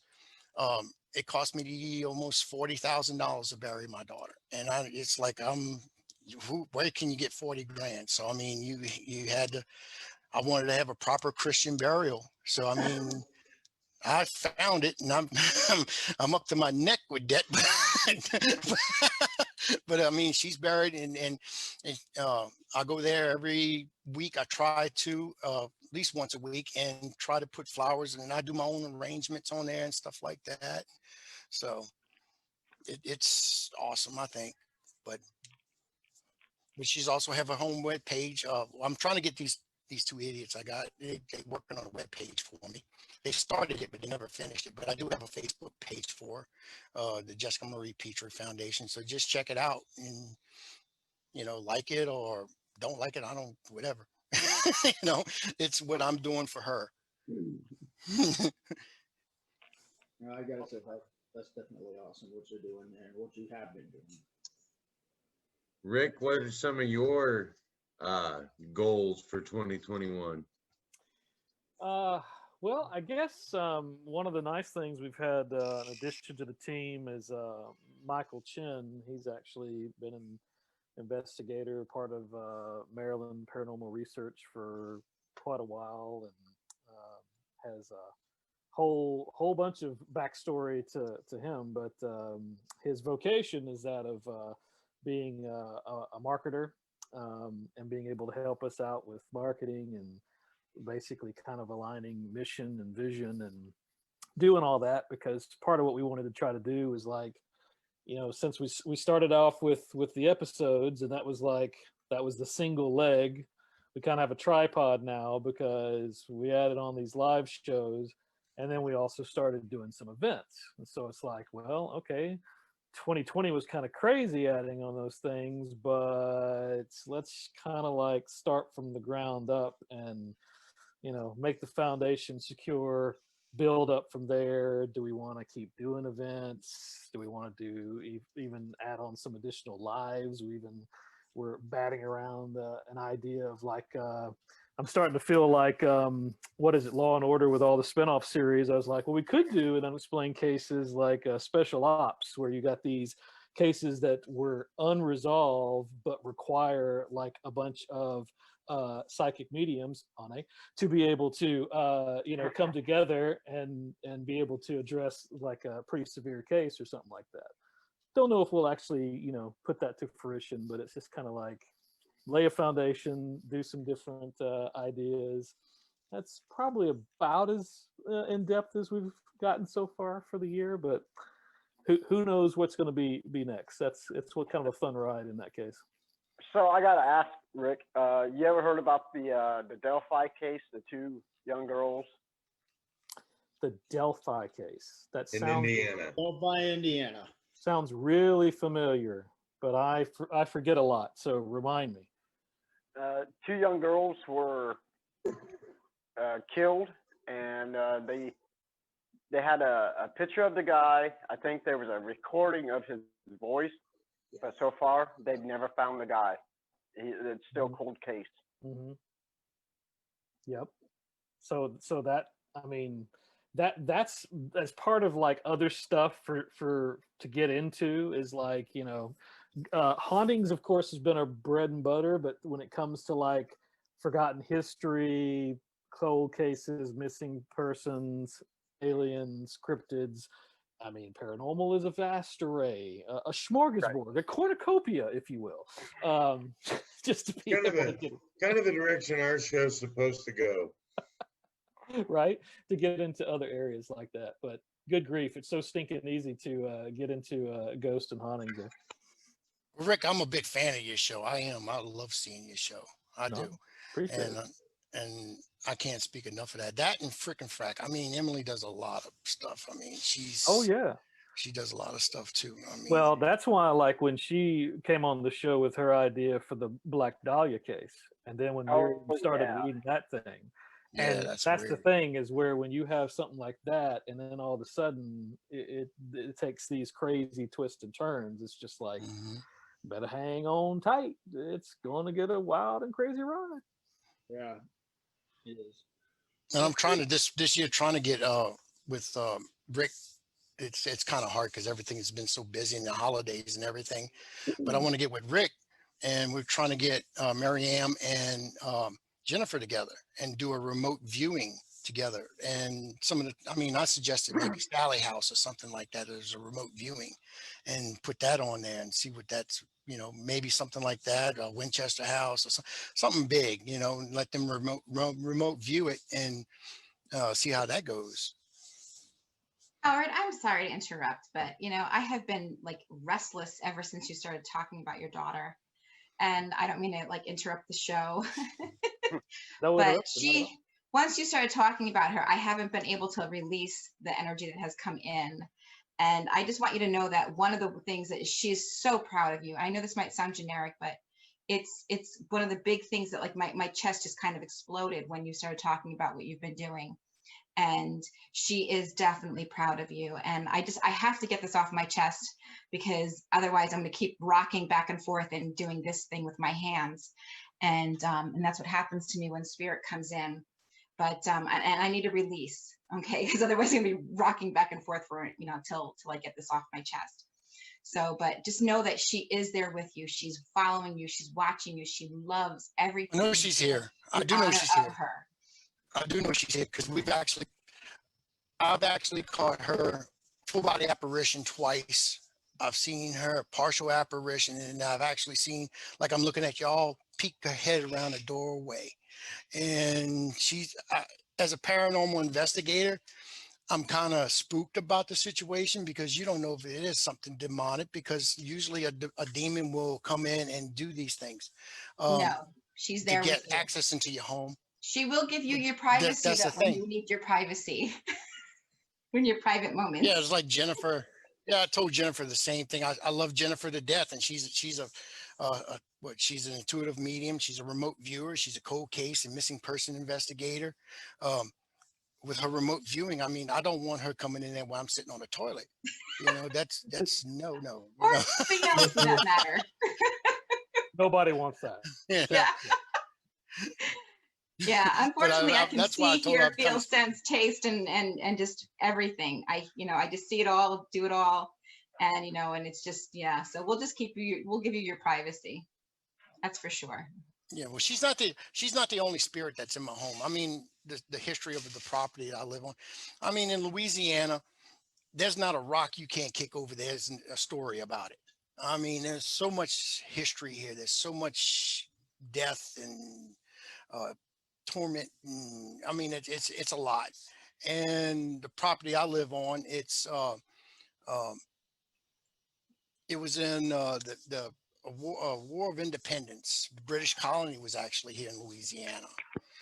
They had a battles and skirmishes here. Then you had the Civil War, which is fought, if you're familiar with Louisiana, we have Lake Pontchartrain, and there was, I mean, I still find cannonballs and musket and trees and stuff. I mean, big oak trees, you'll find, you can just dig it out because you see these little knots, the lead shot Howard, and stuff. Howard, I was just going to say that everybody talks about going to Gettysburg. I'm really surprised that people don't want to go to the New Orleans area, because the Battle of New Orleans in the Civil War was the turning point for the North. It really was. Chalmette Battlefield. Yeah. Actually, that's a skirmish line. We was on that skirmish line. This is where we were all at. They were defending, the Southern troops were defending against Northern, troops, and they were using the lake as a barrier. And they fought all the way around the lake, and they wound up surrendering New Orleans in Chalmette. So we have that. And the biggest kick I found out is that my house, well, this area is all Indian burial ground. Mm-hmm. So we have Indian mounds and stuff like that all over the place. So there's a lot of stuff. I've heard some things where you hear like a chanting. I've never heard that before, but I mean, we've had that. There's about 10 spirits that come in and out of my house on any given day. I mean, I've seen. Go ahead. I was just gonna say, if I may break in, because I mean, we talk about the spirits that, you know, like we so many people associate spirit interaction with, you know, something happening that's significant. But one of my favorite aspects of paranormal investigation is the fact that it doesn't have to be anything like that at all, right? I mean, just the act of turning on one of our devices or turning on ourselves as a paranormal tool, you know, that we, you know, and Nick, one of the questions, I hope I'm not taking us off subject here real fast, but I was just going to say, Nick, one of the things you brought up when you did that case, that you had to get that exorcism for that boy, and you said that you're getting a lot of spirits coming through the spirit box. You know, as soon as you turn the device on, you become a beacon. So, you know, it does make me wonder how many people that came through the box that are actually, you know, they just were drawn because it's kind of like, you know, first time in forever, they have a chance to maybe be heard that they weren't heard before. And because, you know, you bring up the spirits in your house, Howard, but, you know, it's also like my house, because I do this thing every Sunday night, let alone the everyday I do it, that it's not being broadcast. And I just know that I have to energetically shut this house down and lock it up. Otherwise, who knows what's going to come in here and try to interact with me. Well, you should show them the picture of that you just got from the Ouija board, that 100-year-old Ouija board that you just took. I don't think you'll be able to see it. I mean, and you know, that's the thing about showing evidence, is because everyone's going to, you know, have their kind of opinion of it, and that's fair. But, you know, you're not going to be able to see this. I don't even know why I'm even trying. It's probably because I've been drinking. But I'll post it to the page. But it was a picture of the back patio. I didn't take it because I'm like, ooh, spirits there. I just wanted to show the fact that the first time in like 15 years, I opened up the blinds, because this place is like a dark refuge for, you know, the sad. And I actually open up the blinds. Hold it up again, Greg. Well, you hold it up again, because that you see the ones on the left-hand side where at least it looks like it had left-hand side to us, but then there's one that's like right there in the center, kind of reaching up towards that one handle. And if you zoom into it, you can actually see fingers like bent, like almost like kind of reaching out. And this is all kind of coming from where the 100-year-old Ouija board is actually sitting. If you watch, and there's nothing there for it to be like, oh, it's a reflection or a blur. No, this is not even taking on the form of what the objects are normally that are kind of near that area. If you watch my show, I always have another camera on a Ouija board. That's what Onae is talking about. And it's a 100-year-old Ouija board that I have, and it's not to bring up any entities. We had an issue a year ago. We bound it. It's fine. But I put my equipment on there and I have it. And to be very fair, it's kind of for dramatic effect to have it on a Ouija board, but I didn't want to move it. But the thing is the energy is still there. When I took the picture, I saw the picture after I took it, and it was a picture of my door. When I wanted to show Onae, just because I opened up these blinds behind me. Literally, that's all it was. It's like, hey, look, I can bring sunlight into this house. I looked at it, I'm like, what has happened to this picture? It doesn't even look like what I took. And it's instead, and I'll post it, it's energy, and there's sharp lines in it. It's something I've not seen before. And, you know, I don't see it as malevolent by any stretch of the imagination. No. It's just that it's really, to me, it's really cool. Where I failed, though, is because I wasn't thinking of this as a paranormal picture I was taking at the time, I didn't do multiple pictures. I just did the one because like, oh, I'm just going to take a picture of my back patio. So it's the only one. But when I looked at it afterwards, it was the doorway. It was a perfect picture. So I don't know what happened since then. That's the end of my story. Yeah. And with our front of our house, I mean, we've captured pictures at actually a portal. Yep. On the other side of my house, and we didn't have all this stuff. I think what happened was when my daughter passed, she took her life. The way she did it, I think when she did it, she opened up something that usually you don't see. I mean, we've had shadows and stuff in the house before, but it's gotten to the point where now it stays active. I mean, I've heard music boxes play in my house. I don't even own a music box. I mean, I had a chair, my kitchen table chair, pull out in front of me, and I've gotten so used to this, I put the chair back. I mean, so I mean, nothing really. I've seen it just about all now. And I feel like that happened because you opened up because you want to hear from your daughter, so you actually opened up a little bit more to receive that. And that's what I'm feeling right now. That's what she's making me feel right now. But So as an investigator, you have to be open. You're eager to hear from her, and she's going to show you in many ways.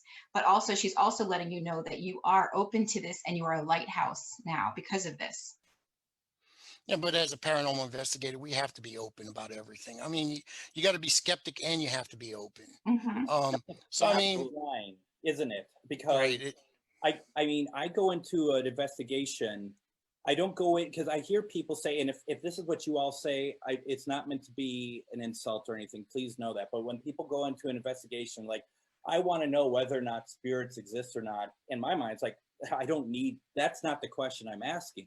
Because to my mind, they exist. I've had that's like, you know, first grade sort of thing in my mind. The next question is, what can I do to communicate and help and make sure, to your point, Howard, as an investigator, that I'm not just going down a slippery road of, oh, I saw a light flash, that means it's a spirit, and I'm just, you know, I can't be smart about my decisions after that point. You know, that's the fine line that I find, because I do believe I don't have an issue with that. It's more of, am I getting the right message, and am I making sure that I'm being smart enough to know when something isn't actually paranormal, that it's more, you know, pareidoia, or if it's something else.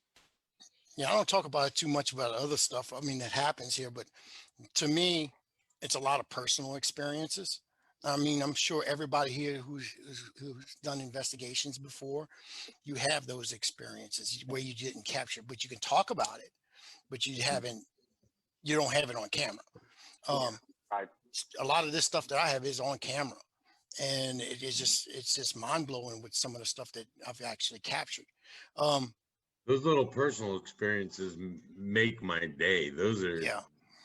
That's what I love the most. Well, I love that you, Crystal and Tim, that you are like so into the history and information of these things. That's really fascinating. I mean, like, because I've seen, you know, because obviously Greg is the one who introduced me to the paranormal world. And before that, I didn't know who anybody was. I went to a Paracon, and I was just like walking around the room going, oh, are you famous? Are you famous? Because I didn't know anybody. And maybe you love it even more, but and I mean, I guess these are like really famous people too, and I didn't know who they were. Yeah, so they just, you know, Rock. Who are you? Hey, but I got a great picture with him, right? You know, so and well, I've always been into history. I watch documentaries religiously.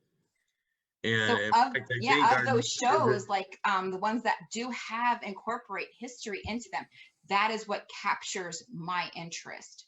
And that's, you know, it's like, it's not like, ooh, scary, did you hear or feel that? No, this is like, hey, here's the history of the place, here's the facts, and here we're actually, you know, coming up with, you know, evidential stuff that, you know, through the either mediums that you have on your show or the equipment reactions to your questions and things that kind of validate the history, or the history validates the we got enough we have a lot of history here, that's for sure. I mean, that's what I think Steve wants to do, a Paracon. He's wanting to do it in Oklahoma. And I looked it up, and there's Oklahoma has tornadoes. I don't go there. That's what I'm saying. I'm like, what's in Oklahoma that's haunted? You know, I'm trying to think. Tornadoes. We don't do tornadoes. That's icky boo. Is it a storm chaser also? Who also said there's storm chaser? Icky boo. He keeps trying to get I'm a me in storm there to hider. do that. Icky boo. I've seen those. Oh my gosh, absolutely. Let's go. Let's do it. Road trip. Let's do it. But I'm just also going to say real fast that, the idea too, like the history, but also, the one thing that I've been loving so much is when you can get that validation between equipment and mediumship. Right. Oh, like our last investigation when I was like in the corner in that, like, I don't know, that basement of a basement of a basement. We were in a place that had a house and it had a fireplace, and you open up the fireplace like it's a door, and there's another door there, and it opened up into this sub basement that wasn't part of the house. You could walk on the grass above it, and it was literally an underground. Onae has some, she was speaking with the people who were there at the time, but there isn't anything in the history books that can really corroborate what that is. But go ahead. That thing that you have, that little technology, little voicey thing. It's called the voicey thing. It's amazing.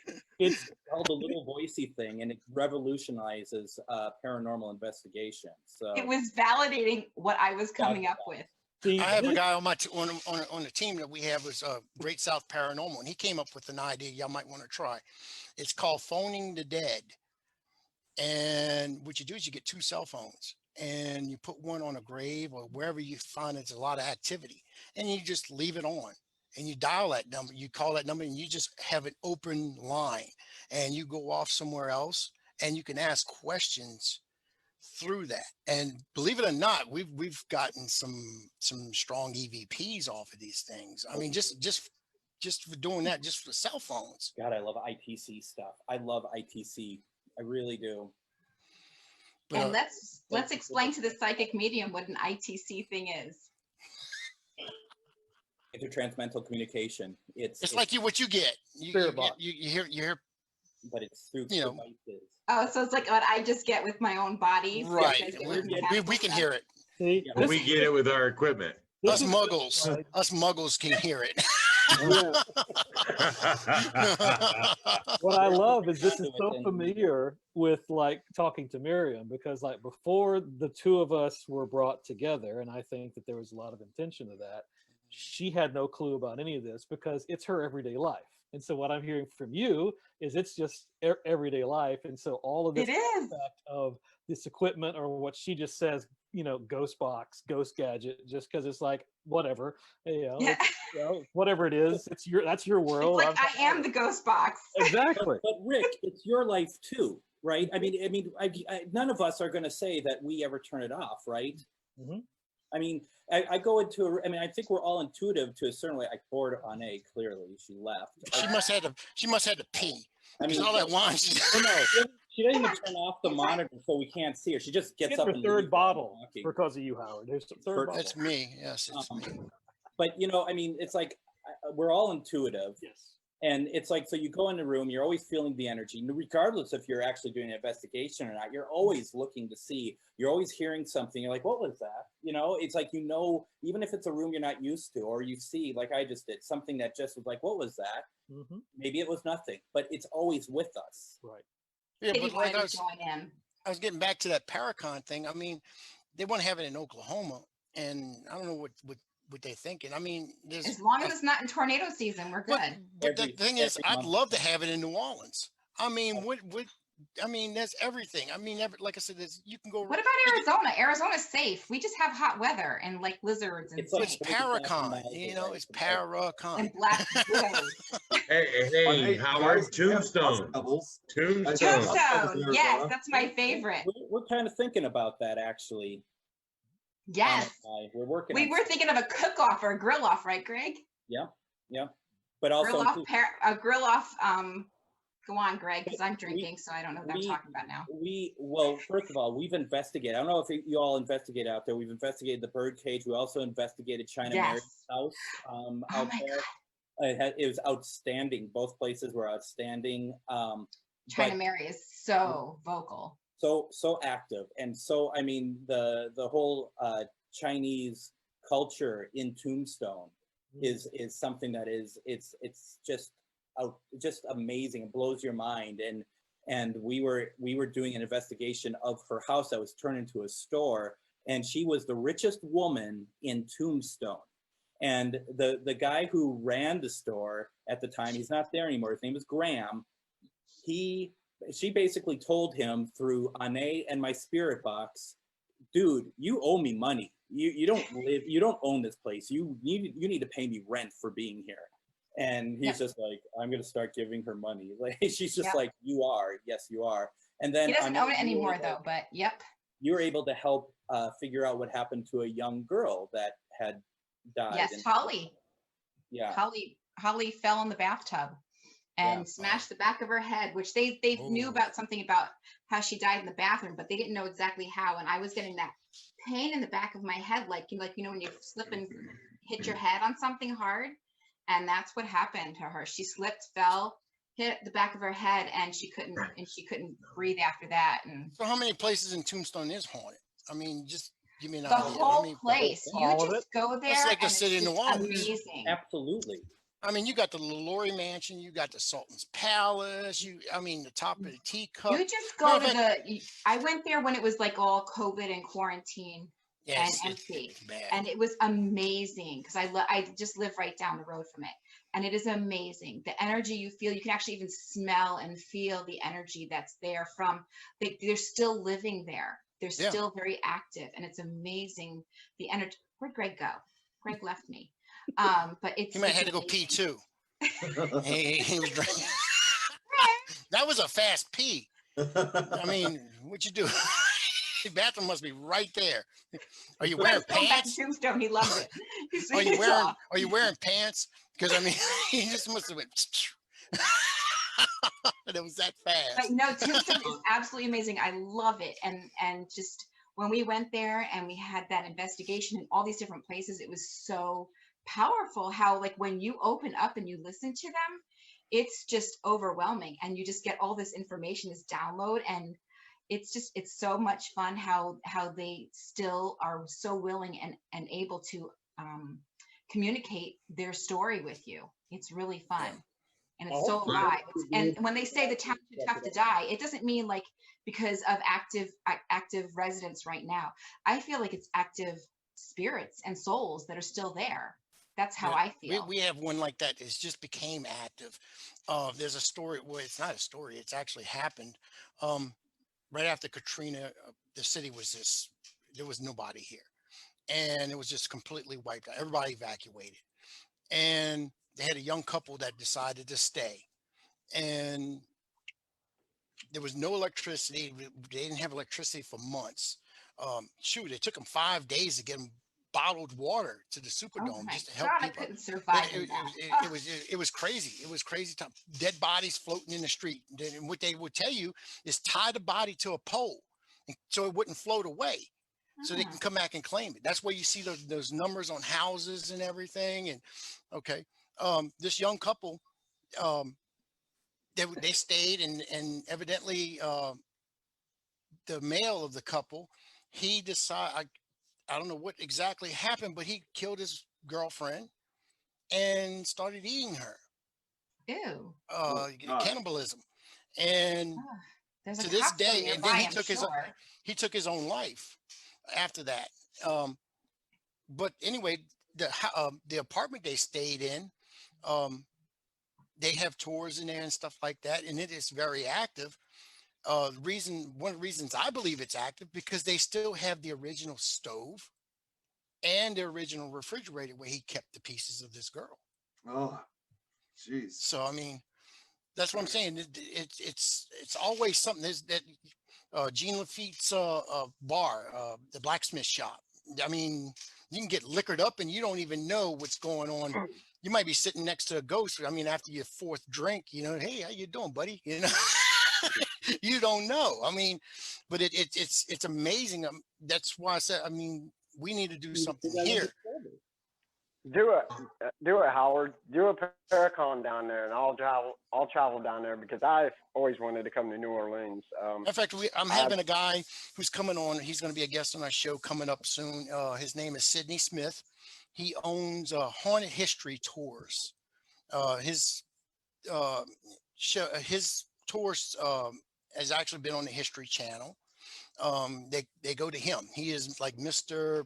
Paranormal of New Orleans, and he'll be on the show, and he's bringing one of his guides on, a very experienced guide, and they're going to go through everything that's going on. You know, every haunted location. We're going to talk about every haunted location. It's like they have a convent that was here, and what they would do, young pregnant women back in the day, you know, it was a taboo, you know, being pregnant, and then they would send you off to go have the baby somewhere. They actually, some women in this convent now didn't want their babies, so they would just get rid of it. They actually started digging up, changing the fence out. It was a big wrought iron fence. Now it's a cinder block wall. But when they started excavating the wrought iron fence and everything, they ran across like 50, 60 babies or something like that buried along that wrought iron fence. So the thing is, when you walk through there at night, and you could be the biggest, baddest guy in the world, but when you hear a baby cry, you melt like butter. Yeah. And when you walk past this wall, you can hear these babies crying. I mean, it's amazing. I mean, just the stuff, Pirates Alley, where a lot of Gene Lafitte and all that stuff, you can hear back in the day also, they had these, instead of when, say like me and Jeremy got into an argument, and I'm gonna say, well, I'll challenge you to a duel. And what they would do is they would go out there and they'll fight to the death. And then sometimes you didn't even be, you know, you can get somebody to sub for you to go in and fight for you. And at night, when you're walking through there, you can hear the clanging of swords. You know, it's some weird stuff. I mean, it's so much history here. And I just never seen why nobody wants to come here and see this. I mean, it's, of course, we party. We have Mardi Gras, which is, by the way, if you don't know, it's been canceled this year. There's no Mardi Gras publicly. But we do have Mardi Gras. So no Mardi Gras officially. How's that? Officially, yeah. I have been to Mardi Gras. It's fun. I haven't. I have not It's either. so But I'll tell you sad. this. I'll tell you this, Howard, to make you feel better. I have been to New Orleans. However, that was several years ago, back when I was in high school.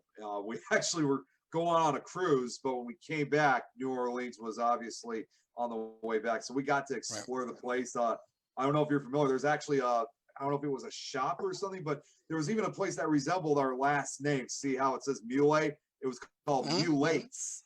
So, well, that's I think that's a French name, isn't it? It's Mulae. Mulae actually for us, I'm part Italian, part Irish, and Mulae, it's actually from our Italian side. Well, that's what New Orleans is. You have French, of course, but the structures and everything that's in the French Quarter, that's all Spanish. It's all Spanish. Yeah. And then you have Irish. We have a big Irish community here. We have a big Italian community here. We have a German community actually during World War II. They would take the German POWs and they would actually send them right there to Mississippi. And these people stayed. And, you know, these German soldiers, and they just made a life here rather than go back to Germany. And so we have a big German community here. So like Oktoberfest, we have that. We have, we have the Irish St. Patty's Day. Oh yes, green beer. Everything. Yeah, it's. I'm part yeah, Irish and part Lebanese, so I'm all for it. Me too. This Like I does said, for I'm part you. Irish too. Yay! When I worked at Best Buy Corporate, I had to go down to New Orleans once a month, and we always stayed at the French Quarter, and that energy is off. It's amazing, isn't it? I mean, you can feel it. I mean, it's like electricity that runs through your body. And there's such a respect for it. I feel like being down there, like from people. I mean, even people who are like not even aware of what they're respecting. That that energy is just like there's something about it that everyone seems to get. Right. I mean, there was 2 major fires that New Orleans actually pretty much burned down to the ground. A lot of people lost their lives there. The biggest thing was the cholera. We had a big cholera outbreak here. Now, Howard, my favorite story of New Orleans is the pirate side, the pirates. Ooh, exciting. Yeah, that's Of Gene the Lafitte. world. You go to the blacksmith shop. Actually, his brother used to own. Jack Sparrow. He ran the blacksmith. Yeah, he was Jack Sparrow. You might as well call him. Gene Lafitte was a badass. I'm gonna be honest with you. And I have to say, Jeremy looks like Captain Blackbeard there. Okay, that's a new one. All right. That's a new one for me. The man But, can grow a he- beard. What can you say? I've told all the same old things for the last 15 years, but that is a new one for me. So thank you for that one. I like that. Well, I like that better than the whole. What is that other one that you were like known for? That bear guy. What is his name? Grizzly Adams. Grizzly Adams. Yeah. No. Well, let's get more fun and like put a patch on your eye and stuff and call you. Now, what's surprising me tonight? Now, I've seen Jeremy. He slipped that dang beef jerky in his mouth. I've seen him watching him eat that. Scott doesn't have no nuggets. This is like blowing my mind. Got no nuggets? Oh, that's sad. We had an ice storm, so literally nobody's out. That's what's blowing my mind right now. I'm sorry, Oh, there's Linus. There's the big boy. This cat has thumbs, guys. This cat has thumbs. What? Look at his thumbs. Show him his thumbs. Thumb? What do you want him Yeah, to look do? at his thumbs. There he is. Look, see, he's got thumbs. He He's also so has cute. claws up and down. Onae, you have a picture of our cat behind you. I was holding him up earlier. He's all black, and That's my cat. Oh, he's or right one there. of them. I've got 4 cats. Oh wow. But my cats are all two. black. We got Okay, Onae, let's get to you. Yes. Your goals for 2021. What are my goals for 2021? Yes. Oh my God. You're asking a woman, Jeremy. Yeah. Lori, you're right. Of course. Lori, you're right.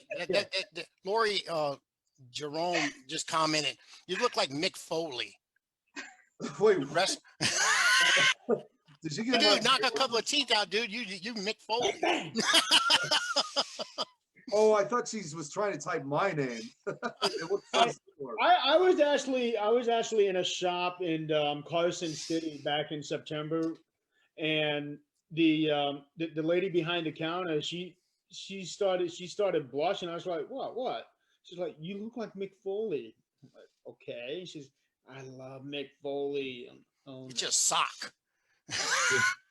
Jeremy is a single man. I went bang bang, and she's like, yeah. I hear you guys are kind of trying to set him up with somebody, but look at him. He can do it all by himself. Oh no. We call him the Don Juan of the paranormal. Oh wow, I didn't know this. Don Juan. Yeah, okay, so there is a joke behind this Don Juan here that him so ingeniously came up with.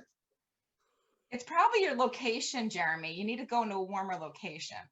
Maybe Hawaii. we tease him all the time, and I tease him all the time, and I say the reason he's the Don Juan of the paranormal is because the ladies Don want anything to do with him. Oh, that has to be great for you. No. Ouch. But in all truth and honesty, Jeremy's like one of the greatest people I've ever met in my life. Believe me, Jeremy, I am the psychic medium, and romance is coming your way. Oh boy. Oh boy. You could be married and divorced within a week, man. That's awesome. I didn't say how long it was going to last, but the problem is it's not, we can't let it be Scott. What? Scott with his pink wig is a no. Sorry, I'm not getting that vibe. So Onae, it's not like Jeremy, I see a woman with pink hair in your future. Looks like you already got admired, Jeremy. Someone Scott had walked away from it. Scott, we were talking about Jeremy being the Don Juan of the paranormal, and she said that love is coming his way. She's a medium. Here comes another Lori Jerome. He is cute. Jeremy is cute. They're coming your way. I still want to go back to Onae. I mean, yeah. Oh my gosh, Howard, it's on. I'm gonna get off it. I'm gonna save you, Jeremy. I'm gonna save you, brother. So let's go back.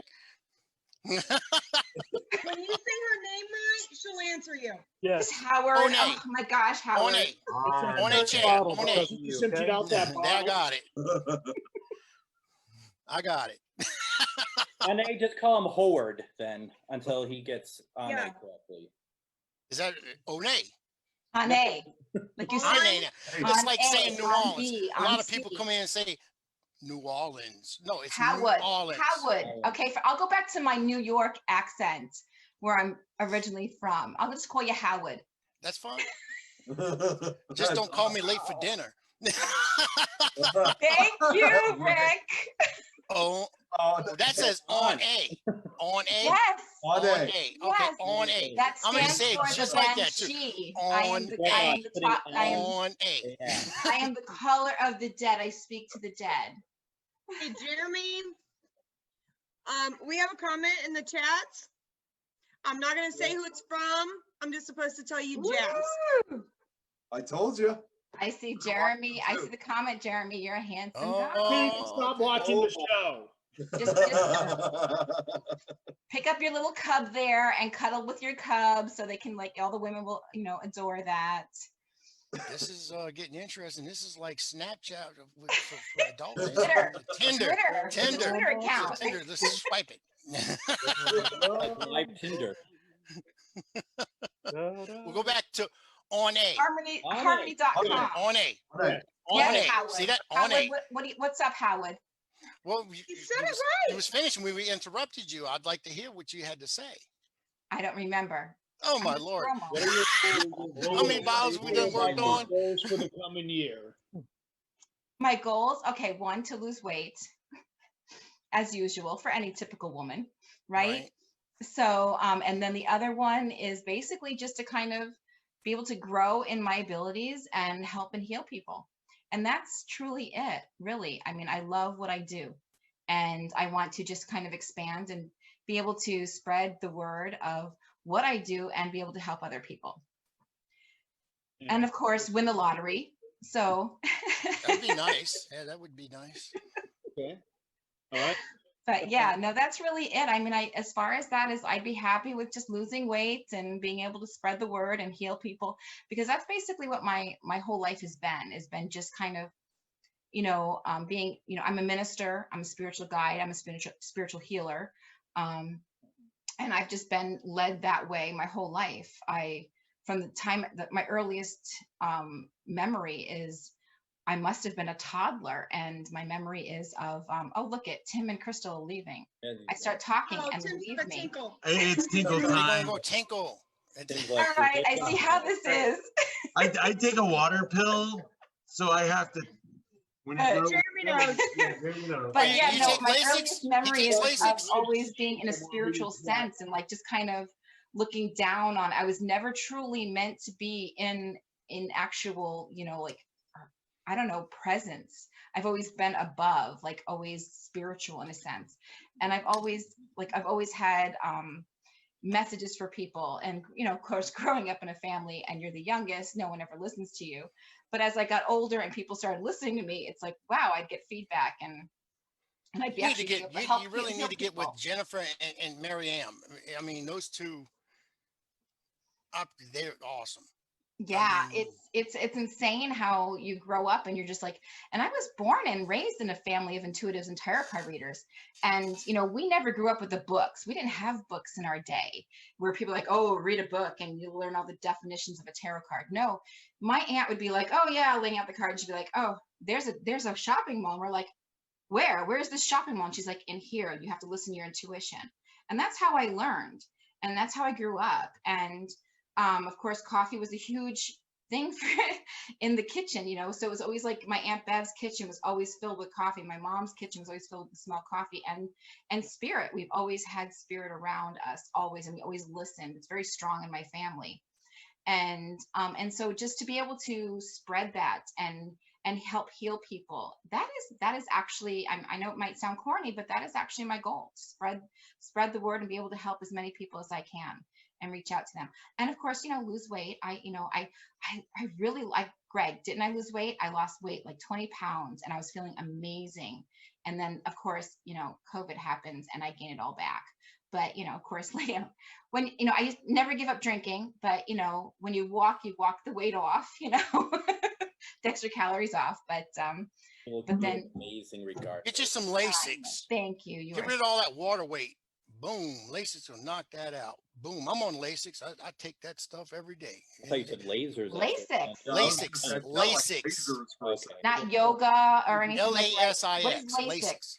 Is it, It's does a- it it's a require fluid pill. actual work? 'Cause No, I'm not into it's all a that. fluid. Yeah, it actual work is you take the pill. Oh. That's it. And you I was pee a like, well, that lot. would just kind of like You pee, osmosis, pee, you know, pee. like let's put the weight loss book on my head and just absorb it, and then it just kind of flows off. I spent the last year losing weight, and I lost. Greg 7 is amazing. Oh my gosh, Greg. Yeah, that's Greg, amazing. Show before and after pictures. Amazing work. It's And the point why I say that is because I think that I think you can make it however you want to, because I think I hate the word diet now, and I learned that from Onae, to be very honest. But she always said you don't call it diet because it's release. It's a release, and it's also now how I live my life. This last month, not so much, but that's okay. But the thing is, though, it's a matter of you have to be comfortable and not feel like, oh, when I'm done, I can go back eating how I used to eat, because it can never be that way again. No, it's a lifestyle change. Yep. I release once or twice a day. I release just about Oh my God, I think alcohol. That's very helpful. Depending on what I ate. Wasn't sure what you meant by release. Like, wait a second. It's Howard. Oh my God. Oh my God. No, I know what you're talking about. Yeah, that's something. I mean, that's awesome. I'd like to see you before and after pictures. Really. Well, It's amazing. Really, you should go to his page, and it's amazing. He has worked his butt off, literally. It's amazing. But when you put your mind to it, that's inspirational to me. I mean, that's very inspirational. I shot a video because, like all of us, we're content creators, right? We always want to make stuff, and I was making TMI. Someone said TMI. Of course they will. Howard equals TMI. Right. I am Mr. TMI. I think that was meant towards Howard. I looked at a video I shot of myself last year, and I was just this doughboy, and I could hear myself breathing when I'm trying to talk. You know, like you know, and it's just amazing. It's humbling to think that. Yeah, I say it, and I literally mean it. If I can do it, literally anyone on this planet can do it. You know, So you did it naturally. You did it naturally with like eating right and stuff like that. Or I mean, I don't have legs anymore because I had to amputate those off, and those were about 7 pounds in total. But everything else, you know, is just amazing. But Greg, you and I have been through a lot these past 2 years. Really, we have. We've lost a lot of loved ones, and during that time when you are mourning and you're losing people that you love, it's you would expect to gain weight and stuff like that, but that's where you gain your strength from. Actually, also is just like, wow, absolutely. You know, That's you're absolutely right. I was just going to say exactly that inner strength. You have to find it. It's always there. Just like spirit is always with us, right? It's that inner strength. And now I lost my aunt. Right after I lost my aunt. When did I lose my aunt, Greg? Last October? Not this October, but last October. 2019. Yeah, and you know, and that's where I love. I mean, my aunt was a medium, and she was the one who really encouraged my growth in my abilities, and all through my life. And that's where I love Greg's. You know, his show is just. Yeah. He really, I mean, I heard my aunt so many times through that, because one, she's a medium, so she knows how to do it. And two, you know, she's met Greg, you know, through, you know, the communication before and after. And that's what, you know, and I miss my aunt immensely, but it's just, I have no idea what I'm talking about right now because I'm having a total squirrel moment, and that's what I do. Well, that's what happens when you have like 3 bottles of wine. I mean, let me say about Onae's Aunt Bev is that Aunt Bev read the cards for me a couple times. She's in the East Coast, I'm in Minnesota, and after one of them, she finished the cards and she just said to me, and because I'm in Minnesota, I have a car for summer and I have a really piece of shit for winter driving. And she said to me, doesn't know me, it's the second time I ever spoke to her, and she's just like, you have a green truck? Like, yeah, I do. She goes, you want to get the oil check because it's leaking out of it. And I'm like, it is. I mean, the fact that she got it right. The problem is that I don't listen to people. So I'm like, yeah, you're right. I can see it going down my driveway. But I mean, she nailed it. I mean, it was just, whoa, okay. Because, you know, most people are like, yes, and you're going to find happiness, and you're going to find treasure, you're going to find, and she's just like, yeah, fix your damn truck, dude. You're an idiot. Look, that was a quick one. Look, she did, that's bottle number 2 she released. I will jump in. Onae, Greg, I'll probably be getting in touch with you guys because I would like to know what that system is, because I do want to read it myself. Yeah. I mean, it's so, in my opinion, how it was natural. It was natural. I mean, you didn't have no surgery, gastric bypass surgery is nothing. No, it's actually just focusing on releasing what, you know, what doesn't work for you, and knowing what works for you and following it and committing to it. Yeah, but see, And like I have a lot of food allergies. I might as well just be a breatharian. Yeah. So, but Greg, he's doing it his own way, and it's amazing how he's just so committed to it and really focused, and it actually works for him. He's found his way. He listens to what works for him. It's kind of like being intuitive and listening to your body, which you all have the ability to do. And mine is listening to my ability, because I have food allergies. Like, you know, I basically down to just meat and certain vegetables, and only berries. It's like a caveman diet. And of course, wine. That's what they call it. They do. It's called a caveman. They call it, what is it? It's like a caveman diet. It's paleo, yeah. Yeah, paleo. Paleo, that's it. Okay, so while we are on with Greg, share with us your goals for 2021. It's interesting, because I think, like all of us, we're all content creators. I mentioned that before. We all want to, if we're putting effort into a show, we want it to get, you know, as successful as it can be. I mean, I'm not, and that's kind of it's sort of a weird one for me, because I want to be successful, but I want to do it on my own terms. I don't want to, you know, you hear me all night talking about people who are up their own asses and stuff trying to get it, and it clearly, from watching you all tonight, none of you are like that either. It feels good to be amongst people who, you know, we're all trying to teach out. You know, Scott was all about, I want to show people. Philip was all about, I want to show people the right way of doing things. That's all I ever wanted to do. I run an event group in Minnesota. We've been trying to go other places, but COVID had stopped us, and that was one of the things too.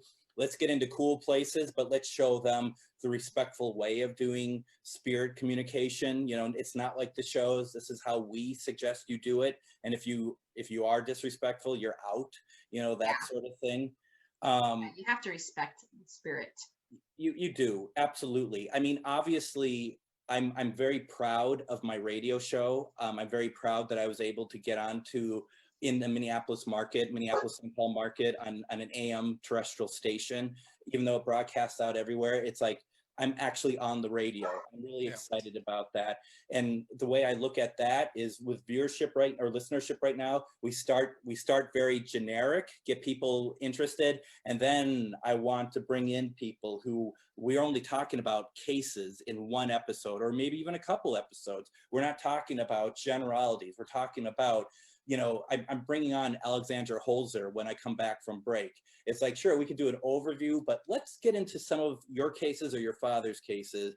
You know, like Howard, let's get you on. Let's talk about cases. Let's talk about real things and kind of dissect stuff. Bishop James Long, we're going to have him on, talk about cases about demonology.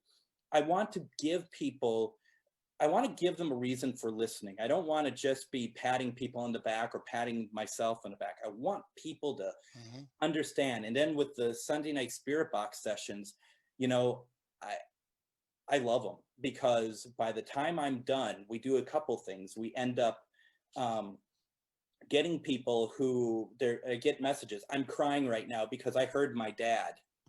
You know what? I'll be very honest. I don't always hear your dad. You know, I have the speaker this way. You're hearing it. That's all I need to know. I don't need to hear it to believe that you heard it. But also, Greg, remember, spirit piggybacks. So you might be hearing one thing and somebody else might be hearing another. And that's where the magic comes in with spirit. And absolutely. You're right. It's that message is going to them specifically for a reason, or to even, you know, someone else or whatever. but then every session, I spend about 10 minutes crossing over spirits who want to cross over. And that's how we always end our sessions. And I can feel the change in the room when I do it. Other people tell me they can feel the change in the room. And that whole thing about feeling like that you are making a difference. That's all I want to do. I want someone to walk away being like, you know what, you helped me. You got me to a place that I didn't expect to get. You know, I watch Onae's live one question readings, and their questions and answers that just the lives are changing. I'm changing people's lives. I'm not. The spirit's changing lives. But you're providing the communication and connection. I'm the conduit. But that's what it comes down to. You know, it's fun going to fun places and investigate.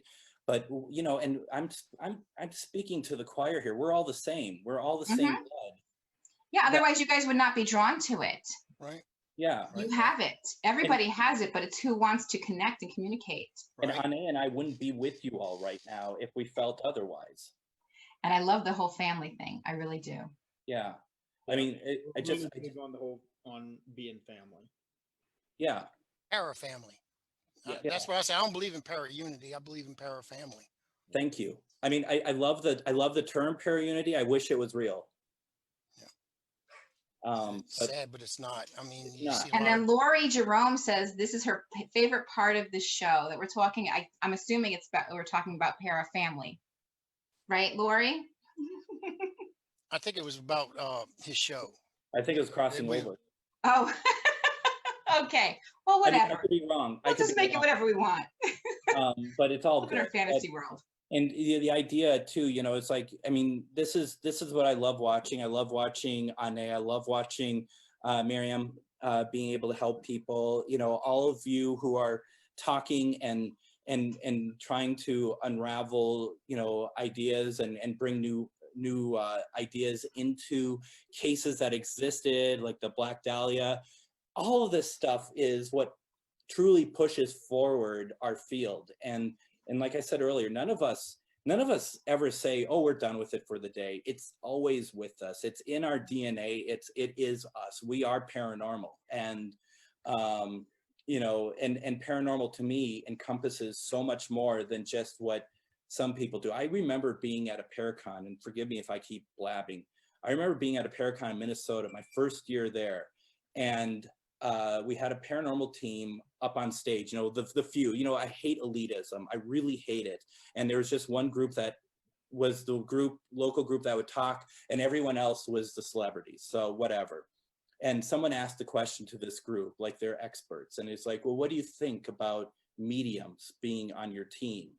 And someone said on the team, he said, well, you know, they're nice to have around, you know, maybe, you know, we could, you know, see something and bring them in and see if they could validate it. And I thought that is highly insulting, just because I don't understand how people could see paranormal and mediumship.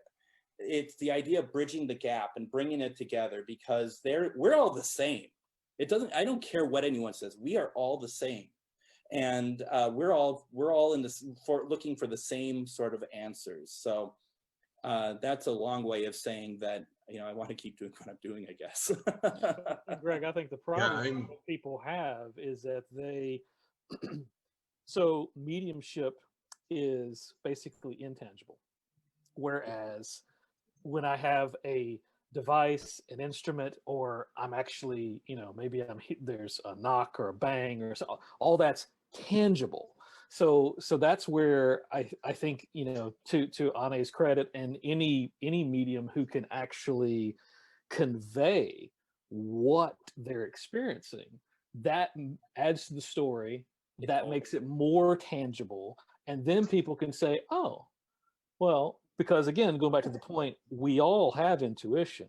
We're just frankly lazy, not wanting to plug into it, or unsure. Like, oh, that's somebody else. That's Onae's job, not my job. Yeah. All of that, and we just take a completely skeptical view of it all, and people aren't willing to one of the things I wanted to come into the paranormal field and do was really open my mind to beyond my understanding. I think as a paranormal investigator, we have to open our minds beyond the. I come from a very religious background. I studied ministry. And the one thing everybody asks me is, you studied ministry, how can you possibly believe in the paranormal? And you're not supposed to talk to God. My thought process behind that is the Bible says when we die, our body goes back to the ground that gave it. Our spirit goes back to God who gave it. It says nothing about what makes us individual people, our soul. Right. And that's what I believe is left behind. And that's how I validate the paranormal with the religion. We had And- somebody. Oh, I'm sorry, Tim. Sorry. And historically speaking, mediums go back well before the time of Christ. They go back well before the time of the ancient Egyptians. There are reports of it that go all the way back to the beginning of recorded history. Absolutely. Yeah, So how how many mediums out there? How many mediums out there were actually called witches at one point? I mean, they wound up, like Salem. Well, the Catholic Church persecuted any free-thinking woman. Oh, yeah. Anybody that they thought was a threat to what they were putting out there. There was Galileo. He preached that the sun was the center of our solar system, not the earth.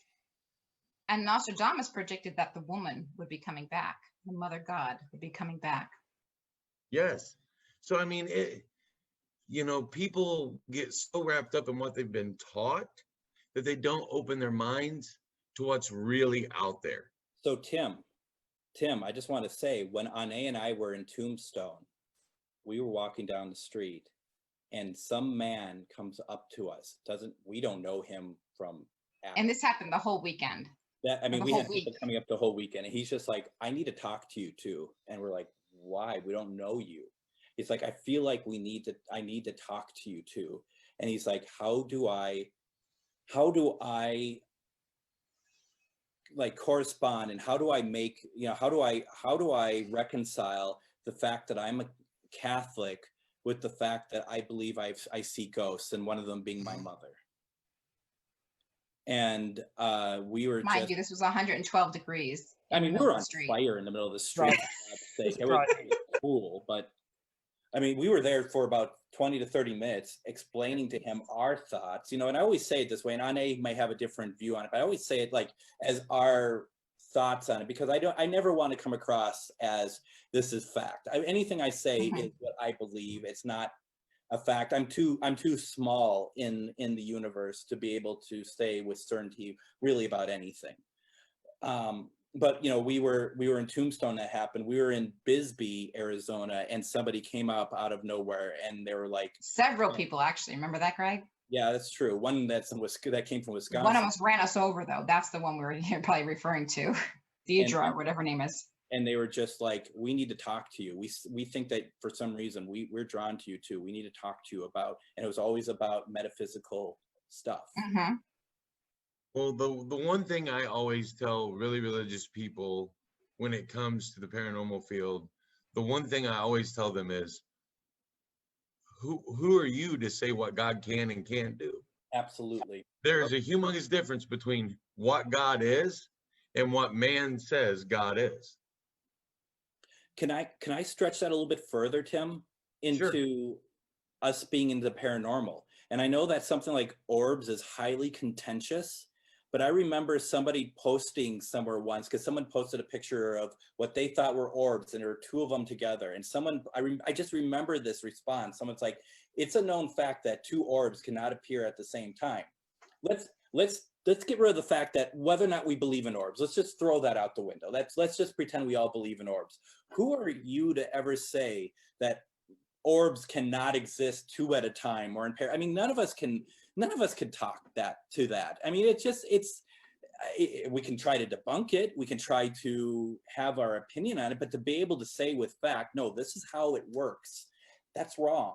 To me, that's wrong. I agree. Yeah.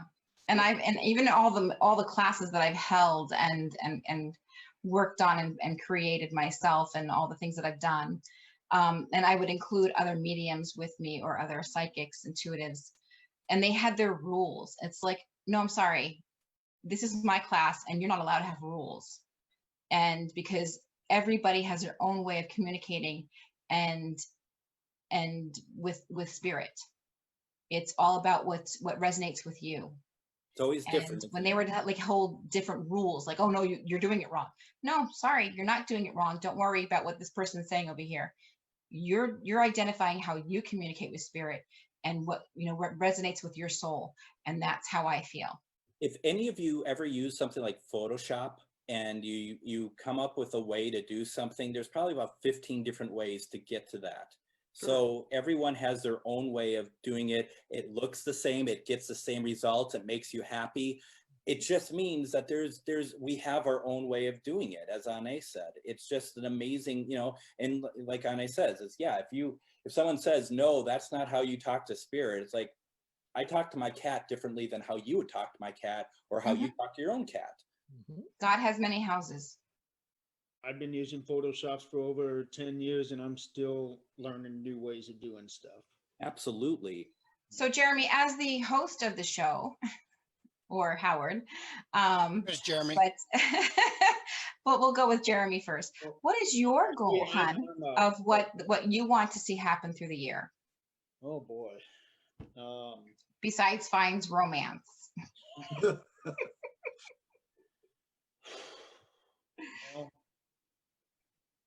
Because you've been so quiet.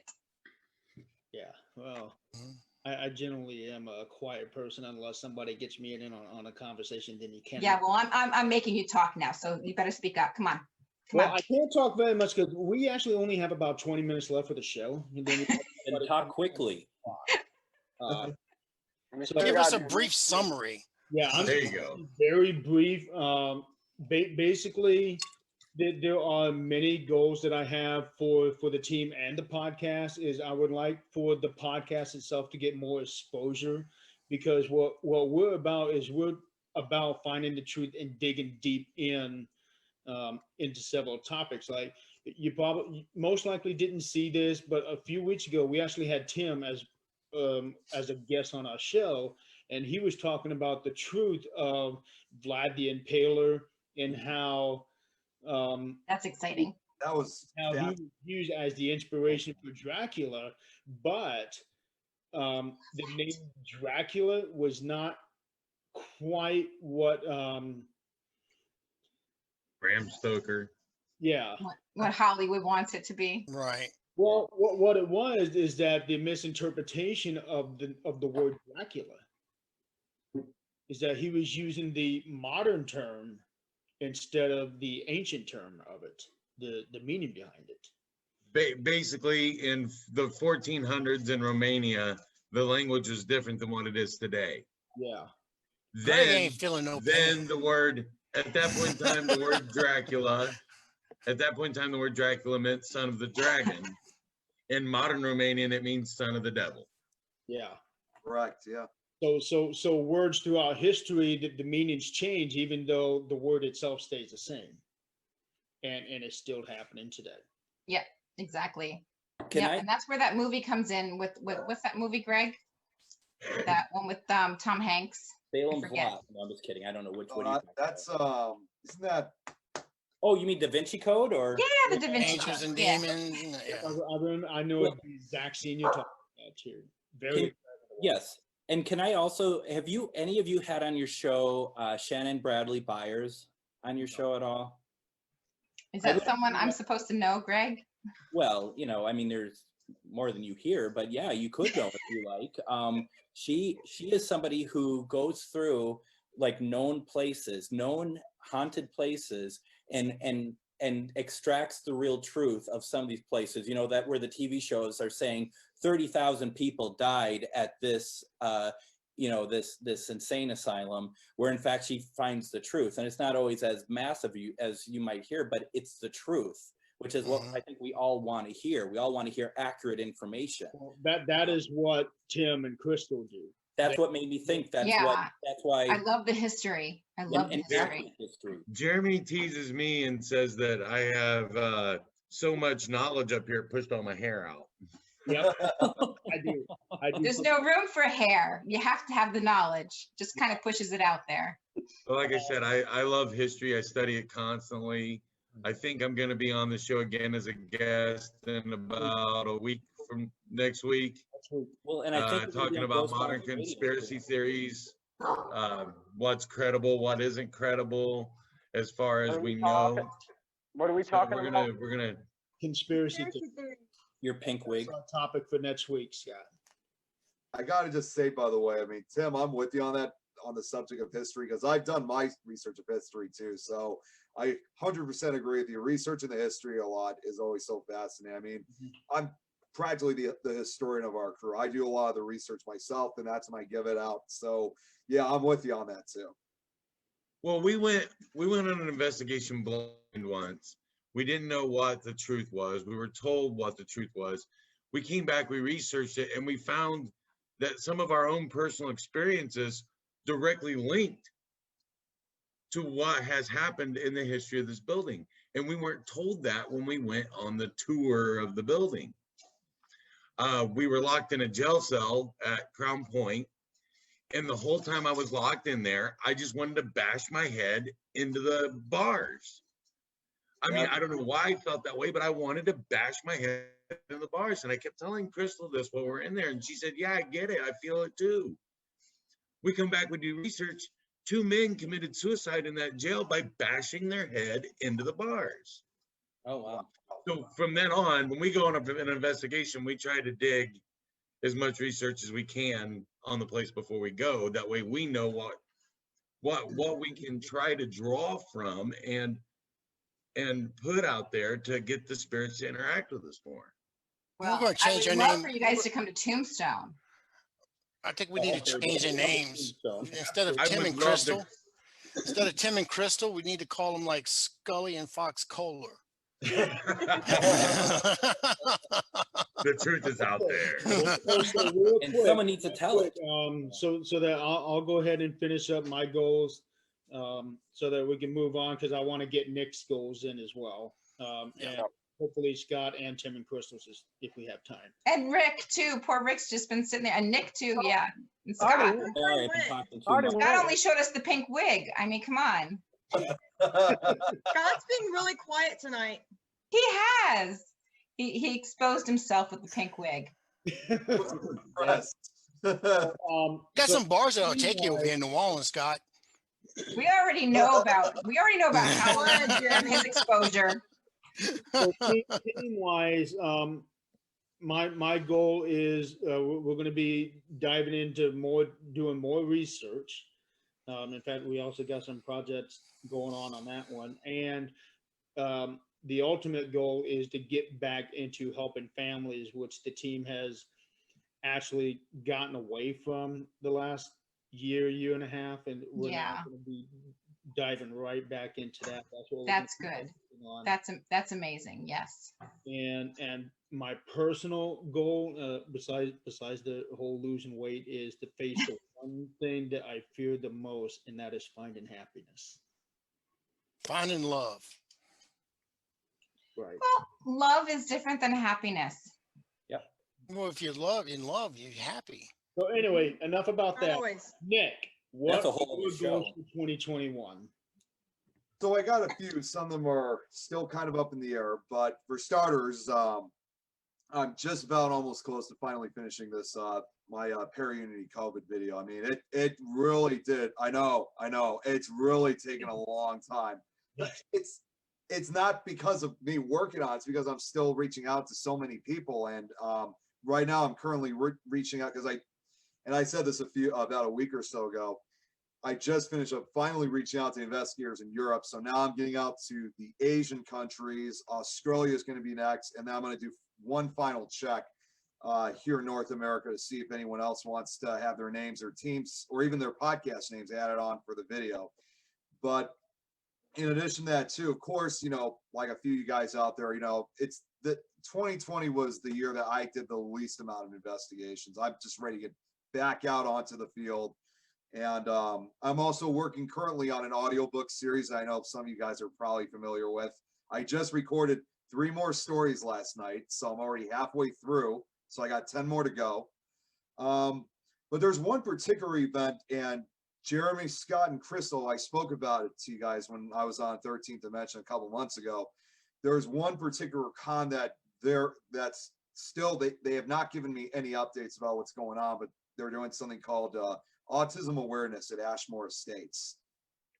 And see, for me, I'm on the autism spectrum myself, for those who don't know. So, and even though I've never done an actual presentation, they offered me if I wanted to be part of the lineup practically. You know, we're essentially talking to kids with autism and Asperger's, basically giving the paranormal kind of like an interest to them. And that was something I could not refuse. So that's one of my major goals. But as far as I know, we just don't know when it's going to happen because of COVID. So, but as far as anything else, yes, I also got to lose weight too and find love. About the autism thing, I don't know about Jeremy, but I'm interested in it. I mean, I'd like to hear more about that. Yeah. Yeah, because I have a 15-year-old daughter who is autistic. And I have a 27-year-old son that's autistic. Right. Yeah. What makes me really want to be part of this, and again, I don't mean to repeat myself for some things I said a few months ago, is what makes me also want to be part of this is, you know, unfortunately, I've had 3 or 4 friends of mine, actually even 5 now, who made bad decisions. That some of them were into the paranormal and they got locked up in jail and stuff like that.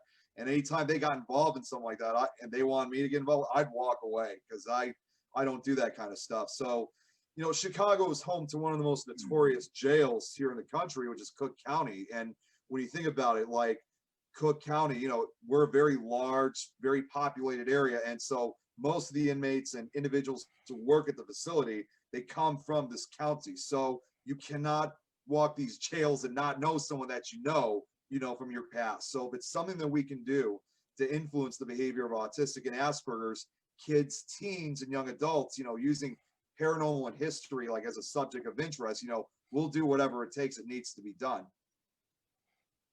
It's awesome. It's awesome. Okay. Yeah, that's very awesome, dude. Very awesome, Nick. Scott, you're next. No, let Tim and Crystal go. He wants more nuggets. Because Tim will probably talk for the next 20 minutes, so he should probably go first. That's why we got to get you in first. Go. Come on, Scott. Put on your pink wig and tell us all about it. Scotty. I don't know if I got any goals. Like, I don't know. Oh yeah, you do. Come on. Like, I don't know. Do more shows on cryptid things, UFOs. I need to get a hold of Tori Smith. There's a project I would like to start. I'm taking a spin off of her for the whole COVID things. She wants to do first responders. I would like to do one for military. I'm a veteran. Tim's a veteran. And I think it would be great to try and honor. Oh God, please sit down with that shirt. And I was Army, so yeah, I would like to try and give back to some of the military people, which I'm not taking anything from first responders and all that during this time. I think it's been really amazing what they're all doing. My wife works in the medical field, so so that's probably my biggest goal, and just get more involved. Like, I always seem absent out of the Pun TV family chat and group chat. I'm just normally quiet anyways, regardless of what they all say. I'm more talkative in person, so yeah. Well, and be more supportive. I'll tell you Say what you want to do with the military thing to give back to the military. Let's make that happen. I'd love to, brother. I really would. Let's make that happen. All right. Oh, and my goal is to be on a show with Howard. Come on, buddy. I'll put you on. You want to? Hey, I'll get you on. All right, Thursday night, buddy. Petri dish. I'm waiting for you. Oh, I'll be on that one. He is tailor-made for that show. Yeah, come on. We'll put you on. Bring your wig. Bring the wig. The wig, yes. The wig must fit be right in. I got a black one. I got a black wig too, just so you know. You'd be I like the Spanish. pink one though. It complements your complexion. Thank you. And I do want to go to New Orleans, and I do want to come to Arizona. I do have family in Arizona. So then I just go down. We should have a family group in Arizona and a family event in Arizona, don't you think? I'll see. And But Darren's you have already to wear your pink wig. And two. So you guys need to come up to Chicago too, because believe it or not, Chicago's had its share of history. I mean, for those like when you guys were talking earlier about how like Gettysburg, for example, always gets the attention for the Civil War. Well, Chicago, while it hasn't played a huge part in the Civil War, one of our local parks, like modern day parks, actually one point was a whole prisoner of war camp that we had. And that's, in my opinion, Chicago's darkest secret. And not too many people know about it, unless even here in Chicago, most people don't know about it. Let alone the mafia. St. Valentine's Day Massacre. It was there. And everything, yeah. We're actually going to be talking about that on our show. Got some of the most notorious serial I was just going to say, Jeremy, we need to bring Nick in on that episode with the four of us for the St. Valentine's Day Massacre. You in? I'd be happy to be part of it. Absolutely. Okay, we got 7 minutes left, and I know Tim's going to be taking about 6 minutes and 59 seconds of those. Go for it. Go for it, Fox. You go for it. Not me. I'm still behind the scenes. I know. Okay, for me, And Crystal's been kind of quiet, Crystal. I think you need to, kind of You get want my 2 involved cents? here. I'll give you my 2 cents. Keep these guys in line. That's number one. That's a job in and of itself. Yeah, that's never going to happen. Yeah, I know. You can try. Really, I want to grow as an investigator. He's right. You could try. Yeah, I can try, but it doesn't happen. I try to keep everybody in line. Yeah, that doesn't happen. Grow as an investigator. I've kind of come to learn over the past couple months that I may possibly have some abilities.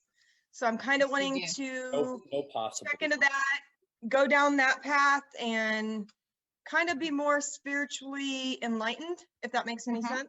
Yes, it does, because I'm getting like the spiritual, like the third eye, like just opening up for you. Yep. So that's kind of my thing. I've started with the crystals and rocks and gems, and you don't even need that, hon. You just have to ask for it. Yep. That's kind of my thing. That's kind of my goals. And play the, my favorite saying is, I'm sure you guys probably seen in the chat, not my circus, not my monkey. Yep. So if it's not me, it's not my problem. If it's not about my group, it's not my problem. Just learn to let go. Very good. That's my goals. Now you get the rest of the time, because we All all know right, you Fox, can go take ahead. it. Spill it, Fox. Scully done okay, spoke. so my goals for 2021, one is to keep learning, learn new things, learn how to be a better investigator, learn how to be a better, learn to help people better. My other goals are to see some of my ideas come to fruition. Jeremy knows what I'm talking about. I had an idea about using LiDAR in investigations. Yep. And we've talked about possibly writing a book about kind of the paranormal. I kind of nicknamed it the paranormal discipline, kind of a guidebook for new investigators, so that way they're not doing what's said on the TV shows. Yeah, it would be. I was gonna say, Philip, Greg, get a bunch of you guys, Rick, get a bunch of you guys together and just kind of dive into this. And then for a personal goal, I need to learn to listen and observe better than open my mouth. And to love this lady more than I ever have. That's my goals this year. That's it? Awesome. That's it. That's it. Booyah. That took you all of 90 seconds, Tim. Yeah, I know. I want to reach out to the LiDAR people too. That's the other thing. I really, don't really forget those check-in dates, okay, Tim? Those check-in dates. that where you take her out to a restaurant and say, hey, I love when we do this, but you know what? I could really use this at the moment. What do you need from me at this moment? See, that's Every month, what I'm every trying to month, work on. you need to have those check-in dates. Normally our check-in dates are with Jeremy and Scott at some investigation. Right. Maybe. Yeah, no. It's supposed to be more of an intimate thing. It's about the two of you, more intimate, not including other people. I think we see where you need some work then, Tim. Yeah. Adding other people to this. My biggest problem is sometimes while I'm listening, I start interjecting my own thoughts. Yeah. I need to learn to stop doing that. Yeah. You need to shut off and compartmentalize to Crystal. Yes. You know, Tim, and I don't need to hear this. Why you in the bed with us tonight? I really don't need to hear that. You tell me just to go home. But you won't go until you're asked to go, right? Right. Like The you ain't gotta truth get all is- weird and stuff on me. The truth is, the four of us just love being in the same room together. We do. And someone's suggesting body massages, so. I've done. Right now, I've only got one hand. Yeah, he has. Adrienne. Is Adrienne there watching this? No excuses, Tim. No excuses. So I do try though. I was rubbing her back earlier today.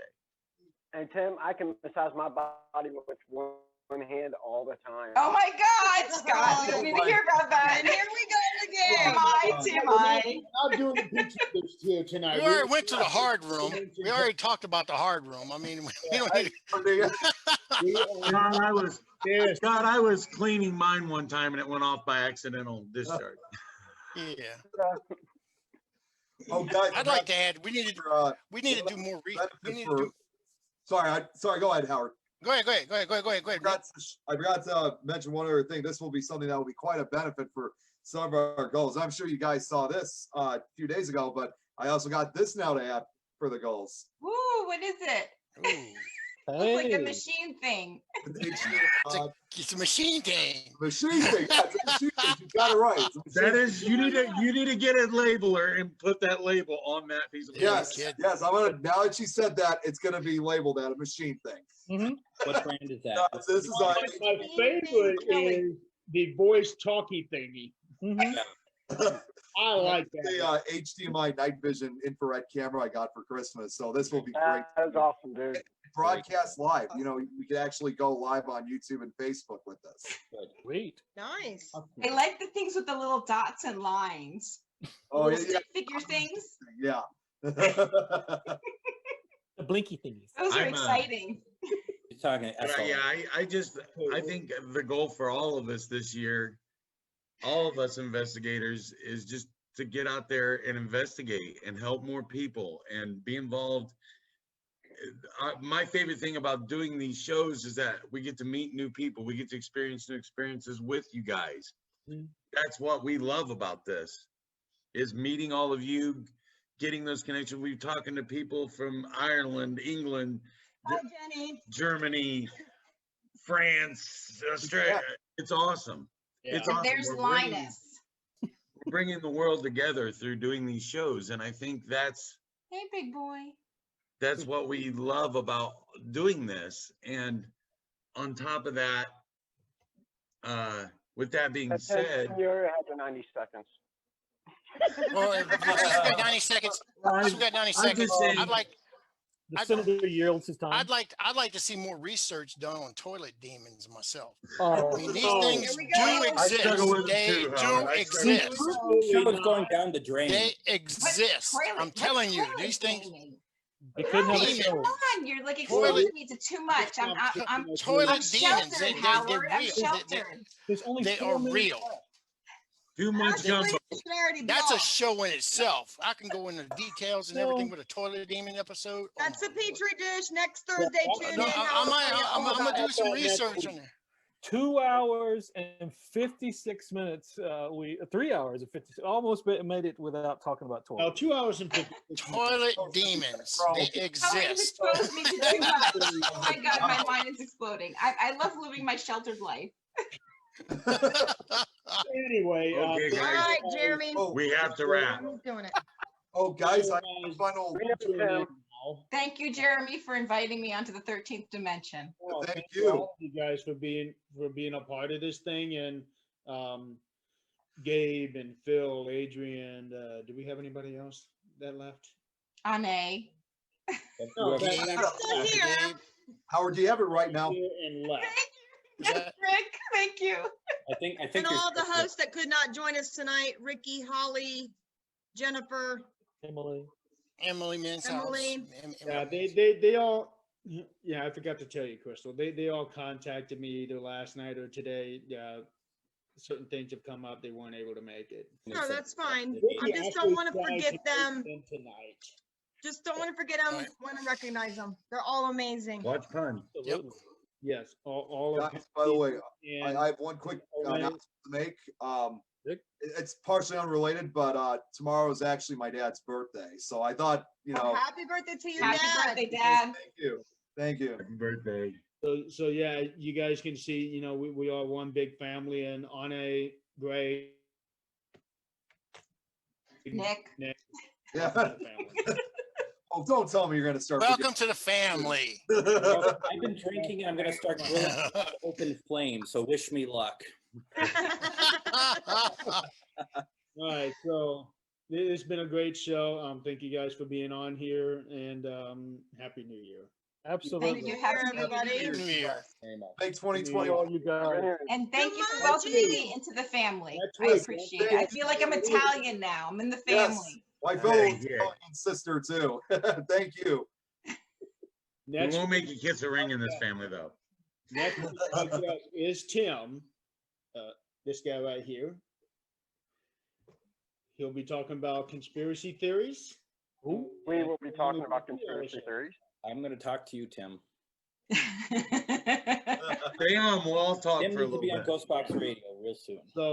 So remember, guys, if it's paranormal or beyond, We've got it covered. that's right. Have a good night, everybody. Bye, guys. Bye. Thank you so much. It was a pleasure. To our brethren, we got